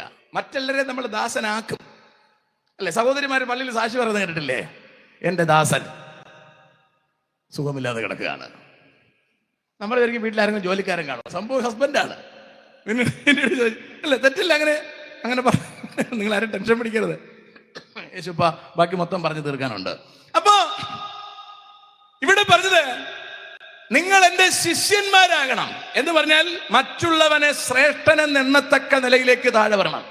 ഞാൻ ഒരാളെ ശിഷ്യനാക്കി വെക്കുമ്പോൾ അയാളുടെ കാല് കഴുകത്തക്ക നിലയിൽ ഞാൻ താഴേക്ക് പോവുക എന്ന് പറഞ്ഞാൽ, എൻ്റെ ശിഷ്യനെ എന്നെക്കാൾ മേലെ ഉള്ളവനെന്ന് എണ്ണുക എന്നൊക്കെ പറഞ്ഞാൽ അത് ക്രിസ്തുവിന് മാത്രം പറ്റുന്നതും ക്രിസ്തുവിന് മാത്രം പഠിപ്പിക്കാൻ കഴിയുന്നതും ക്രിസ്ത്യാനിക്ക് മാത്രം ചെയ്യാൻ കഴിയുന്നതുമാണ്. ഞാൻ പറഞ്ഞ വാക്ക് ശരിക്കും കേൾക്കണം. ക്രിസ്തുവിന് മാത്രമേ പറ്റുള്ളൂന്നല്ല, ക്രിസ്തുവിന് മാത്രമേ അത് പഠിപ്പിക്കാൻ പറ്റൂ, ക്രിസ്ത്യാനിക്ക് മാത്രമേ അത് ചെയ്യാനും പറ്റൂ. സ്തോത്രം. വേറെ ഒരു മതത്തിലും അതില്ല, ആർക്കും അത് പറ്റത്തുമില്ല അല്ലേ? ഗുരു ശിഷ്യന്റെ കീഴെ വരുന്ന ഇടപാട് എവിടെയാണ്? ശിഷ്യന്റെ കാല് കഴുകിക്കൊണ്ട് ശിഷ്യന്റെ മേലെയാകുന്ന ഒരു പദ്ധതിയാണ് ക്രിസ്തു നമുക്ക് വേണ്ടി വിഭാവനം ചെയ്ത പദ്ധതി. അവിടെ നിന്ന് മുൻപിലേക്ക് വരുമ്പോൾ 13-ാം അധ്യായം ഒടുവിലത്തെ ഭാഗത്തേക്ക് വരുമ്പോൾ കർത്താവ് ഇച്ചിരി കാര്യങ്ങൾ പത്രോസിനോട് പറയാൻ. കാരണം പത്രോസ് കർത്താവിന്റെ കൂടെ അങ്ങനെ ചേർന്ന് അങ്ങ് നടക്കുക. അപ്പൊ കർത്താവ് മോനോട് പറയുകയാണ്, 31-2 വാക്യം വായിക്കാമോ? പെട്ടെന്ന് വായിച്ചോ. അതിന് യേശു, നിന്റെ ജീവനെ എനിക്ക് വേണ്ടി വച്ചു കളയുമോ? എവിടെ മോളെ വായിക്കുന്നേ? 31 ഞാൻ പറഞ്ഞേ. അവൻ പോയ ശേഷം യേശു പറഞ്ഞത്, ഇപ്പോൾ മനുഷ്യപുത്രൻ മഹത്വപ്പെട്ടിരിക്കുന്നു, ദൈവവും അവനിൽ മഹത്വപ്പെട്ടിരിക്കുന്നു. ദൈവം അവനിൽ മഹത്വപ്പെട്ടിരിക്കുന്നു എങ്കിൽ ദൈവം അവനെ തന്നെ മഹത്വപ്പെടുത്തും, ക്ഷണത്തിൽ അവനെ മഹത്വപ്പെടുത്തും. കുഞ്ഞുങ്ങളെ, ഞാൻ ഇനി കുറഞ്ഞൊന്ന് മാത്രം നിങ്ങളോട് കൂടെ ഇരിക്കും. കർത്താവ് പറയാ, കുഞ്ഞുങ്ങളെ, ഞാൻ ഇനി കുറച്ച് ദിവസം മാത്രമേ നിങ്ങളുടെ കൂടെ ഉള്ളൂ, അല്പനേരം മാത്രമേ നിങ്ങളുടെ കൂടെ ഉള്ളൂ. പ്രോഗ്രാം കഴിഞ്ഞു അല്ലെ? ശിഷ്യന്മാരുടെ കാലൊക്കെ കഴുകി ഭൂമിയിലെ പ്രോഗ്രാം ഫിനിഷ് ചെയ്തിട്ട് കർത്താവ് പോകാൻ പോവുക. അപ്പൊ കർത്താവ് പറയാണ്, കുഞ്ഞുങ്ങളെ, ഞാൻ ഇനി കുറച്ച് മാത്രമേ നിങ്ങളുടെ കൂടെ കാണത്തുള്ളൂ. വൈകി നിങ്ങൾ എന്നെ അന്വേഷിക്കും, ഞാൻ പോകുന്ന ഇടത്തേക്ക് നിങ്ങൾക്കും വരുവാൻ കഴിയുകയില്ല. ഞാൻ ഒരിടത്തുനിന്ന് വന്നതാ, ഞാൻ അങ്ങോട്ടേക്ക് പോകാൻ പോവുക. ഞാൻ പോകുന്നിടത്തേക്ക് നിങ്ങൾക്ക് വരുവാൻ കഴിയുകയില്ല. നിങ്ങൾക്ക് വരാൻ പറ്റും. ഞാൻ ഒരു സ്ഥലത്ത് പോകാൻ പോവാണ്, നിങ്ങൾക്ക് വരാൻ പറ്റും. നിങ്ങൾ ആലോചിക്കേ, കർത്താവ് ഇവരെ കൊണ്ട് നടന്ന് എല്ലാ പ്രോഗ്രാം 3.5 കൊല്ലം കൊണ്ട് ഒരുമിച്ച് കൂടെ നടക്കുകയാണ്. ഇപ്പൊ കർത്താവ് പറയാണ്, ഞാനൊരു സ്ഥലത്ത് പോകാൻ പോവാണ്. എന്തല്ല, ഞാൻ വന്നിടത്തേക്ക് പോകാൻ പോവുക, എന്റെ പിതാവിന്റെ അടുക്കലേക്ക് പോകാൻ പോവുക. ഞാൻ പോകുന്നിടത്തേക്കും നിങ്ങൾക്ക് ഇപ്പൊ വരാൻ പറ്റത്തില്ല. ശരിക്കും ശ്രദ്ധിച്ച് കേട്ടോണേ, ഞാൻ അതിന്റെ കാതൽ മേഖലയിലേക്ക് പോകാൻ പോവുകയാണ്. വായിച്ചോ. എന്ന് ഞാൻ യഹൂദന്മാരോട് പറഞ്ഞതുപോലെ ഇന്ന് നിങ്ങളോടും പറയും. അപ്പൊ കർത്താവ് നേരത്തെ യഹൂദന്മാരടുത്ത് പറഞ്ഞിട്ടുണ്ട്, ഇപ്പൊ നിങ്ങളടുത്തും പറയാ, ശിഷ്യന്മാരായ നിങ്ങളടുത്തും പറയാ. വൈകി നിങ്ങൾ തമ്മിൽ തമ്മിൽ സ്നേഹിക്കണമെന്ന് പുതിയൊരു കൽപ്പന ഞാൻ നിങ്ങൾക്ക് തരുന്നു. ഇതാണ് ഒരു പ്രശ്നം പിടിച്ച സാധനം. നിങ്ങൾ തമ്മിൽ തമ്മിൽ സ്നേഹിക്കണം. ഇത് പോയിട്ട് എന്ത് പറഞ്ഞെങ്കിലും നമ്മൾ കേട്ടേനെ. ഇത് പറ്റാത്തോണ്ടാണ് സഭകൾ തന്നെ ഒരുപാടായി പോയത്. ഉണ്ടോ? മൊത്തം ഒരു ശ്മശാനം മൂകത ഉണ്ടോ? ദൈവമക്കൾ പോലും കുടുംബ കോടതി കേസ് ഇഷ്ടം പോവല്ലേ. ഞങ്ങൾക്കൊന്നും ഇരുന്നുറങ്ങാൻ നിവൃത്തിയില്ല. വിളിയോട് വിളി, എപ്പോ വരും, എപ്പോ വരട്ടെ. ഇതാ ഇവിടെ അടിച്ച് 4 നിൽക്കുകയാണ്. സോദരം, ഇന്നും ഇപ്പൊ എന്നെ കുറച്ചു നേരത്തെ ഒരു പാസ്റ്റർ വിളിച്ച് ചോദിച്ചോളൂ, പാസ്റ്റർ നിങ്ങൾ എപ്പോഴും വരും? കാരണം നാളെ ആരാധന നടത്താനുള്ളതാ, സെറ്റിലാക്കിയാലേ നടത്താൻ പറ്റുള്ളൂ അല്ലേ? തിങ്കളാഴ്ച വല്ലോ കാടി കൂടണ്ടേ? അങ്ങനെയാണെങ്കിൽ നമ്മൾ ശനിയാഴ്ച സെറ്റ് ചെയ്ത് കൊടുക്കും, ഞായറാഴ്ച ആരാ നടത്താം. സോദരം, ഞാൻ പറയാൻ മനസ്സിലാക്കുന്നുണ്ടോ? നിങ്ങൾ കേട്ടു നോക്കൂ. ഞാൻ തമ്മിൽ തമ്മിൽ സ്നേഹിക്കാതെ ഒരു കൽപ്പന ഞാൻ നിങ്ങൾക്ക് തരുന്നു. ഇത് ഭയങ്കര ബുദ്ധിമുട്ടായി പോയി. വേറെ എന്ത് പറഞ്ഞെങ്കിലും വേണ്ടതല്ലായിരുന്നു. ഞാൻ നിങ്ങളെ സ്നേഹിച്ചതുപോലെ നിങ്ങളും തമ്മിൽ തമ്മിൽ സ്നേഹിക്കണമെന്നു തന്നെ. അത് പിന്നെ അതിനെ കുറച്ചുകൂടെ ആ നട്ട് കുറച്ചുകൂടെ ടൈറ്റ് ആക്കി, ഞാൻ സ്നേഹിച്ചതുപോലെ സ്നേഹിക്കണം. നമുക്കില്ലെങ്കിൽ എങ്ങനെയെങ്കിലും അഡ്ജസ്റ്റ് ചെയ്ത് സ്നേഹിച്ചെങ്കിൽ വിടായിരുന്നു. ഞാൻ സ്നേഹിച്ചതുപോലെ സ്നേഹിക്കണം. പറഞ്ഞു വിട്ടോ. ഈ വാക്യങ്ങളൊക്കെ നല്ല സ്ട്രോങ് ആയിട്ട് ബൈബിളിൽ ഉള്ളത് കൊണ്ടാണ് പിശാചിന് കുറച്ച് കോൺഫിഡൻസ് ഉള്ളത്. ഒരുപാട് പേര് കയറിപ്പക്കളിയിലാണ്. ഞാൻ പറഞ്ഞ പിടികിട്ടി കാണുമെന്ന് വിചാരിക്കുന്നു. ക്രിസ്തുവിന്റെ വരവിന് ശേഷമുള്ള കാര്യങ്ങൾ ഒന്ന് പ്രസംഗിച്ചാൽ കൊള്ളാന്നൊരു അഭിപ്രായം പറഞ്ഞിട്ടുണ്ട്. ഞാൻ നാളെയെങ്കിലും പ്രസംഗിക്കണമെന്ന് ആഗ്രഹിക്കുന്നുണ്ട്. ഞാൻ പക്ഷേ ഇതിനെക്കുറിച്ച് ഇങ്ങോട്ട് പറഞ്ഞുകൊണ്ടിരുന്നപ്പോൾ എൻ്റെ കൂടെ വന്ന ദൈവദാസൻ പറഞ്ഞത് ഇങ്ങനെയാണ്, നമുക്ക് ഈ നേരത്തെ കാര്യം പറയണ്ടേ എന്ന് പറഞ്ഞാൽ കയറി പോണ കാര്യം പറയണ്ടേ, പിന്നെ ഇവിടെ കിടന്നിട്ടുള്ള കാര്യം പിന്നെടുത്ത കാര്യമല്ലേ. എങ്കിലും നമുക്ക് പോയതിന് ശേഷം ഇവിടെ കിടക്കുന്നവരുടെ ഗതി എന്താണെന്ന് അറിഞ്ഞാൽ കൊള്ളാന്നൊരു താല്പര്യമുണ്ട്. കാരണം പോവില്ലെന്ന് ഏറെക്കുറെ ഉറപ്പുള്ളതുകൊണ്ടാണ്. ശരിയല്ലേ? എന്തെങ്കിലും തണുപ്പുള്ള സ്ഥലം അപ്പോഴുണ്ടാകുമോ? അതോ മൊത്തത്തിൽ കലിപ്പായിരിക്കുമോ? നമ്മുടെ വാർഡിലൊക്കെ പ്രശ്നം വരാൻ സാധ്യതയുണ്ടോ? പിണറായിയുടെ കീഴിൽ എങ്ങനായിരിക്കും? പിണറായി അതിനു മുമ്പ് അമേരിക്കയിൽ പോകും. നിങ്ങൾക്ക് തമ്മിൽ തമ്മിൽ സ്നേഹമുണ്ടെങ്കിൽ നിങ്ങൾ എന്റെ ശിഷ്യന്മാർ എന്ന് എല്ലാവരും അറിയും. ഒരിക്കലും നടക്കാത്ത കാര്യമാണ് കർത്താവ് പറയുന്നത്. നിങ്ങളൊന്ന് ശരിക്കും നോക്കിയേ, നിങ്ങൾ തമ്മിൽ തമ്മിൽ സ്നേഹിക്കാൻ. അതിനടുത്ത് 12 പേരെടുത്ത് കർത്താവ് പറയുകയാണ്. 13ാമത് ഒരാളിനെ വിട്ടേര്. 12 പേരെടുത്ത് കർത്താവ് പറയാം, നിങ്ങൾ തമ്മിൽ തമ്മിൽ സ്നേഹിക്കുന്നുവെങ്കിൽ നിങ്ങൾ എന്റെ ശിഷ്യന്മാരെന്ന് പുറത്തറിയും. ഇവര് സ്നേഹിക്കുമെന്ന് നിങ്ങൾക്ക് തോന്നുന്നുണ്ടോ? 3 പേര് യേശുവിനോട് ചേർന്ന് നടക്കുകയാണ്. ആരൊക്കെ? സെബദിയുടെ 2 മക്കൾ, യോഹന്നാനും യാക്കോബും. 3ാമതൊരുത്തൻ പത്രോസ്. പത്രോസ് ഇച്ചിരി പ്രായം കൂടിയ ആളാണ്. യോഹന്നാൻ ഇച്ചിരി പ്രായം കുറഞ്ഞ ആളാണ്. എന്ന് പറഞ്ഞാൽ ഉള്ളതിൽ ഏറ്റവും പ്രായം കുറവ് യോഹന്നാനാണ്, പ്രായം കൂടുതൽ പത്രോസിനാണ്. പത്രോസ് കൂടെ നിൽക്കുന്നതിന് കാരണം സെബദിയുടെ ആന്റി യേശുവിനോട് ചോദിക്കുന്നത് പത്രോസ് നേരിട്ട് കേട്ടതാ. എന്താ കാര്യം? നീ സ്വർഗത്തിൽ വരുമ്പോൾ, നീ മഹത്വം പ്രാപിച്ചു വരുമ്പോൾ, നീ രാജാവായി വരുമ്പോൾ എന്റെ 2 പിള്ളേരെ 2 സൈഡിൽ ഇരുത്തിക്കോണം. അപ്പൊ കർത്താവ് പറഞ്ഞു, ഞാൻ കുടിക്കുന്ന പാനപാത്രവും കുടിക്കുമെങ്കിൽ ഇരുത്തിക്കോളാം. അപ്പൊ ആന്റി പറഞ്ഞു, പിന്നെ പാനപാത്രമൊക്കെ അവർ കുടിക്കും. അവര് എത്ര കയ്പ് കുടിക്കുന്ന പിള്ളേരാണ്, എന്റെ പിള്ളേരാണ്. അവർ ഒരുത്തനെ ഇടത്തും ഒരുത്തനെ വലത്തും ഇരുത്തണം. അന്നോട്ട് പത്രോസ് വാള് കുറച്ച് തുടച്ച് തേച്ച് മെനിക്ക് വെച്ചിരിക്കുകയാണ്. അങ്ങനെ ഒരു സംഭവം നടന്നാൽ ഇവിടെ ഒരു കൊലപാതകം നടക്കും. യേശു എന്ത് ബുദ്ധിയോടുകൂടി ഈ 3 എണ്ണത്തിനെയും കൊണ്ടുപോയിക്കാണ്. ബാക്കി പോട്ടെ, യവന്മാരെ 3 എണ്ണത്തിന് എന്ത് റിസ്ക് എടുത്ത് കാണും കൊണ്ടുപോകാൻ? നിങ്ങൾ ആലോചിച്ച് നോക്കിയേ. ഇതൊക്കെ ആലോചിക്കുമ്പോഴാണ് നമ്മൾ കൂടെയുള്ളതിനെ പ്രശ്നമില്ലാതെ കൊണ്ടുപോകാൻ തോന്നുന്നത്. ഞാൻ പറഞ്ഞ നിങ്ങൾക്ക് എല്ലാം മനസ്സിലായിരിക്കുകയാണെന്ന് തോന്നുന്നു അല്ലേ? വിഷമിച്ചിരിക്കുകയാണ്. നമുക്കെല്ലാം ശരിയാക്കാം. സ്വത്രം യേശു റിസ്ക് എടുത്ത് തന്നെയാണ് കൊണ്ടുപോയത്. അല്ല ചുമ്മാ സിമ്പിളായിട്ട് കൊണ്ടുപോകാൻ പറ്റത്തില്ല. ഭയങ്കര പ്രശ്നമാണ്. ഗദസമനെ പോയപ്പോ മാത്രം ഇവന്മാർ 3 പേര് വെളിയിരിക്കുക. കാരണം പ്രാർത്ഥന ഇവർക്ക് വലിയ താല്പര്യമില്ല. അവർ വെളിയിരിക്കുകയാണ്. വെളിയിൽ ഇരിക്കുകയല്ല, ഉറങ്ങുകയാണ്. കേട്ടാ, ഡീസന്റ് പിള്ളേരാണ്. കർത്താവ് വന്ന് വിളിച്ചോണത്തെ, ഒന്ന് പ്രാർത്ഥിക്കാൻ പറ്റുമോ? പ്രാർത്ഥിക്കാനൊന്നും പറ്റില്ല, ഉറക്കം വന്നു പോയി. നീ പ്രാർത്ഥിക്കാൻ പെട്ടെന്ന് പോവാ. അപ്പോഴും യോഹന്നാൻ അകത്തോട്ട് കയറിയെന്നിരിക്കട്ടെ, പത്രോസ് ഉടനെ കയറിയിരിക്കും. ഉറപ്പായിട്ട് കയറും. കാരണം സത്യപ്രതിജ്ഞ അകത്ത് വെച്ച് നടക്കുകയാണെങ്കിലോ. യോഹന്നാനും യാക്കോബും വെളിയിൽ അവന്റെ കൂടെ കിടക്കുന്നുണ്ടാണ് അവൻ കിടക്കുന്നത്. ഇല്ലെങ്കിൽ പത്രോസ് കിടക്കൂല. കണ്ടോ? ആത്മീക വിഷയങ്ങളിലൊന്നും ഇവരില്ല. കുരിശ് വരുമ്പോ ഇവരോടും, പ്രാർത്ഥന വരുമ്പോൾ അവരോടും, ആത്മീകമായ വിഷയം വരുമ്പോൾ അവരോടിക്കളയും. പക്ഷേ കസേര അവർക്ക് വേണം, അപ്പം വേണം, സൗഖ്യം വേണം, ബാക്കി പേരും പെരുമയും എല്ലാം വേണം. മൊത്തം പോക്കാണെന്ന് കണ്ടിട്ട് തന്നെയാണ് 12-നെ നിർത്തിയിട്ട് കർത്താവ് പറഞ്ഞ, മക്കളെ നിങ്ങൾ ഇനി അല്പം കൂടി എന്നെ കാണുള്ളൂ, ഞാൻ പോകാൻ പോവുകയാണ്. എന്റെ പ്രോഗ്രാം ഇവിടെ ഫിനിഷ് ആയിരിക്കുന്നു, ഞാൻ പോകാൻ പോവുകയാണ്. നിങ്ങൾ തമ്മിൽ സ്നേഹിക്കുന്നുവെങ്കിൽ എന്റെ ശിഷ്യന്മാരെന്ന് നാട്ടുകാരറിയും. ഇപ്പോഴും അങ്ങനെ തന്നെ കേട്ടോ, ഇപ്പോഴും അതങ്ങനെ തന്നെ. നമ്മൾ തമ്മിൽ സ്നേഹിക്കുന്നുവെങ്കിൽ നമ്മൾ കർത്താവിന്റെ ശിഷ്യന്മാരെന്ന് നാട്ടുകാരറിയും. Praise the lord. പറയൂ, വായിക്കേ.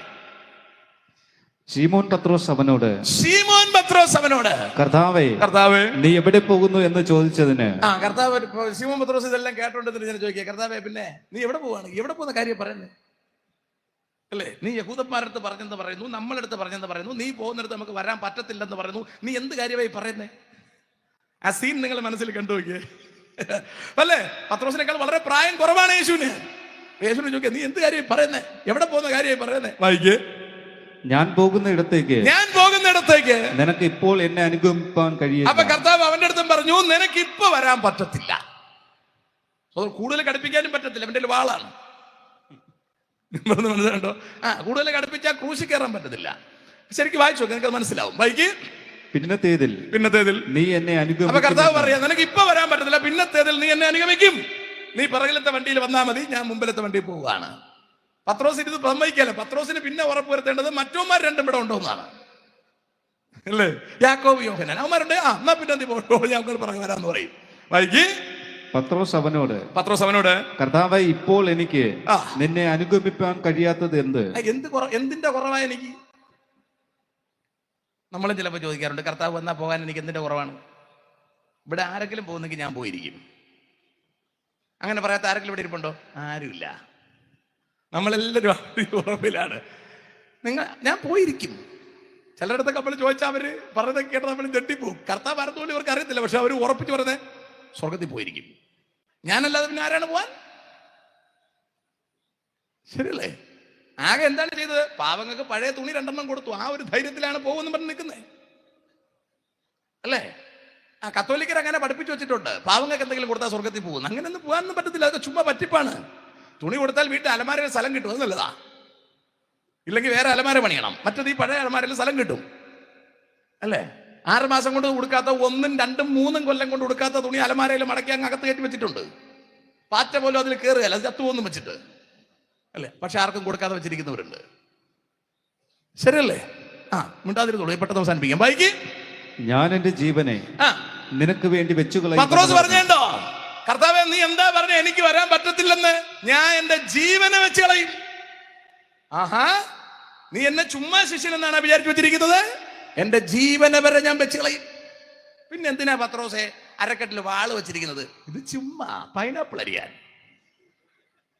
കണ്ടോ, ഞാൻ ജീവനെ വെക്കുമെന്ന് പറഞ്ഞവൻ ഒരാവശ്യം വന്നാൽ എടുക്കാൻ വാൾ അരെ തന്നെ ഇട്ടിരിക്കുകയാണ്. ബാക്കി എല്ലാവരും മുട്ടുകുത്തി പ്രാർത്ഥിക്കുമ്പോൾ അവന് പ്രാർത്ഥിക്കാനൊക്കില്ല. വാള് നീളത്തിന് മുട്ടിന്റെ താഴെ കിടക്കല്ലേ? ഇവൻ നിന്ന് പ്രാർത്ഥിക്കും. അപ്പൊ ആൾക്കാർ വിചാരിക്കും അത്രയും ഭക്തി കൊണ്ടായിരിക്കും. അല്ല, സാധനം കിടക്കുന്നുണ്ടാണ് അല്ലേ? ചിലർക്ക് അരയിൽ കുപ്പിയിരിക്കുന്നുണ്ട് പ്രാർത്ഥനയ്ക്ക് ഇരിക്കാൻ പറ്റാത്ത പോലെ അല്ലേ? റിസ്ക് പിടിച്ചതാണ്. പത്രോസ് പറയാ, ഞാൻ ജീവനെ വെച്ച് കളയും അല്ലേ? എന്തൊരു ആത്മാർത്ഥത! ഒരു ശിഷ്യൻ അതുപോലെ വർത്തമാനം പറയാനില്ലല്ലോ. കർത്താവ് പോകുന്ന കാര്യത്തെ കുറിച്ച് പറഞ്ഞപ്പോ അയാൾ പറയാ, ഞാൻ എന്റെ ജീവനെ വയ്ക്കും.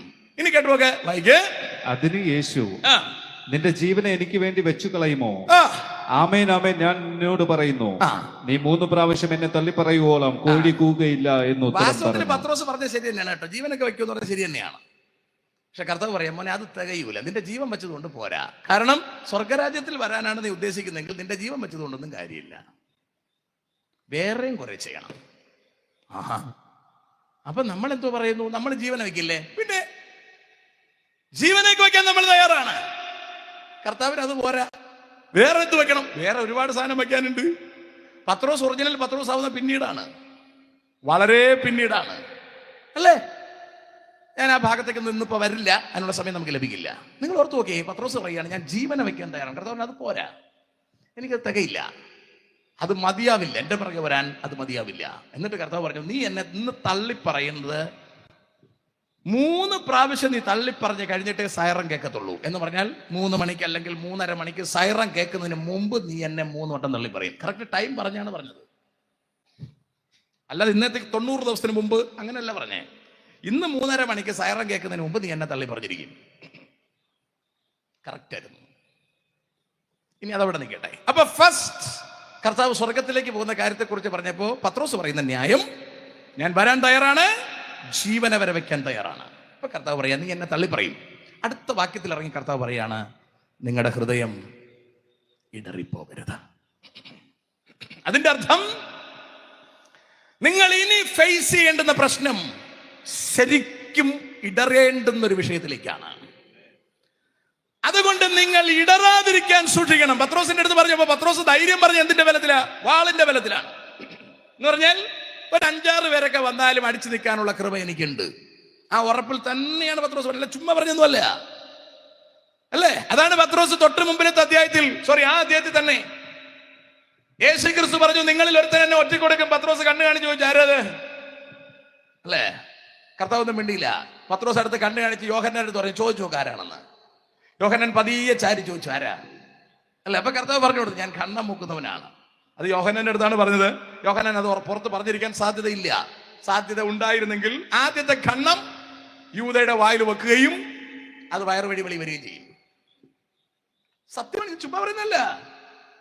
പത്രോസ് നിങ്ങൾ വിചാരിക്കുന്ന ടൈപ്പേ അല്ല ആള്. രക്ഷിക്കപ്പെട്ടതൊക്കെ വളരെ പിന്നീടാ. ഇത് കേൾക്കുമ്പോൾ നിങ്ങൾക്കൊരു ധൈര്യം തോന്നും, അപ്പൊ പിന്നെ രക്ഷിക്കപ്പെട്ടാൽ മതിയല്ലേ? മതി, പക്ഷേ എന്നാണ് പിന്നെയും നമുക്കറിയില്ലല്ലോ. നാളെ ആരാധന കഴിഞ്ഞ് ശവടക്കം ഉണ്ടെങ്കിൽ ഇന്നാണ് പിന്നെ.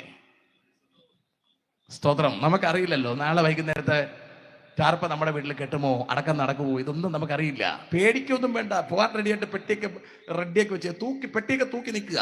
ഏത് സമയം പോവേണ്ടി വരും. പേടിക്കൊന്നും വേണ്ട. ബാക്കി പേപ്പറുകളെല്ലാം തയ്യാറാക്കി വെക്കണം. കാഹളം ധ്വനിക്കുമ്പോൾ നമുക്ക് പോകണം.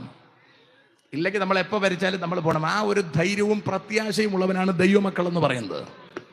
അപ്പൊ ഫേക്ക് ആയിട്ടുള്ള പ്രത്യാശയിൽ നിൽക്കരുത്. ഒറിജിനൽ പ്രത്യാശയിൽ ഇങ്ങനെ തുള്ളിച്ചാടി നിൽക്കണം. സ്വതന്ത്രം ഏത് സമയം പോവാൻ പാകത്തിന് നിൽക്കണം. കർത്താവ് നമ്മളെ കൊണ്ടു, നമുക്ക് അങ്ങോട്ടേക്ക് പോവാം. ഇവിടെ പറയാണ്, നിങ്ങളുടെ ഹൃദയം ഇടറിപ്പോകരുത്, കലങ്ങരുത്. എന്താ കാര്യം? അത്ര വലിയൊരു പ്രശ്നം നിങ്ങൾ ഫേസ് ചെയ്യേണ്ടി വരും. മാന്യ സുഹൃത്തുക്കളെ, ഇടറത്തക്കൊരു പ്രതിസന്ധി കൂടെ പോകാതെ നമുക്കാർക്കും വിശുദ്ധ ജീവിതം പൂർത്തീകരിക്കാൻ പറ്റില്ല. സിമ്പിൾ ആയിട്ട് ഒരു ഗ്ലാസ് ജാറിനകത്തിരുന്ന് നമ്മുടെ വിശുദ്ധ ജീവിതം പൂർത്തീകരിക്കാൻ പറ്റില്ല.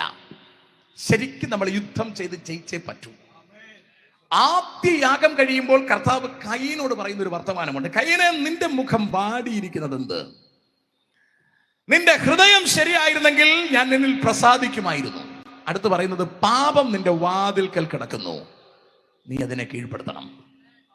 അതിന്റെ കറക്റ്റ് ഫ്രൈസ് ഇതാണ്. പുലി ഒരാളെ പിടിക്കാൻ വേണ്ടി പതുങ്ങിക്കിടക്കുന്നത് പോലെ നിങ്ങളുടെ വീടിന്റെ വാതിക്കൽ പുലി കിടക്കുകയാണ്. നിങ്ങൾ ആലോചിച്ചൊക്കെ, നിങ്ങളുടെ വീടിന്റെ വാതിക്കൽ പുലി കിടക്കുകയാണ്. എവിടെ? നിങ്ങളുടെ വീടിന്റെ ഫ്രണ്ട് ഡോർ തുറന്നാൽ കാണാൻ പാകത്തിന് പുലി കിടക്കുകയാണ്.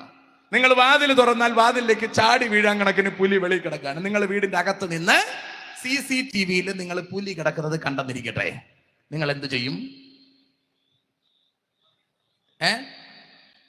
എന്തോ? വാതിൽ തുറക്കൂല. നല്ലൊരു ബുദ്ധിയാണ്. കൊന്നുകള, ഞാൻ തുറക്കാൻ മാട്ടെ അല്ലേ? പിന്നെ അടുത്ത അഭിപ്രായം പറയൂ.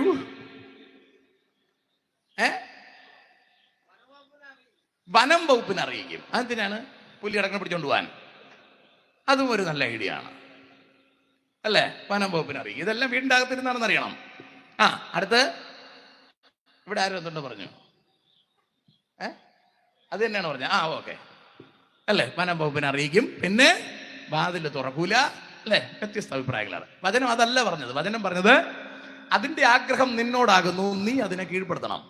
ഫോറസ്റ്റിൽ വിളിക്കാനല്ല, നീ അതിനെ കീഴ്പ്പെടുത്തണം. അയ്യോ, അത് പറ്റൂല. നമ്മുടെ വേണ്ടപ്പെട്ട ഒരു പാസ്റ്റർ ഉണ്ട്, വിളിക്കാം. പുള്ളി നല്ല കൃപയുള്ള ആളാണ്.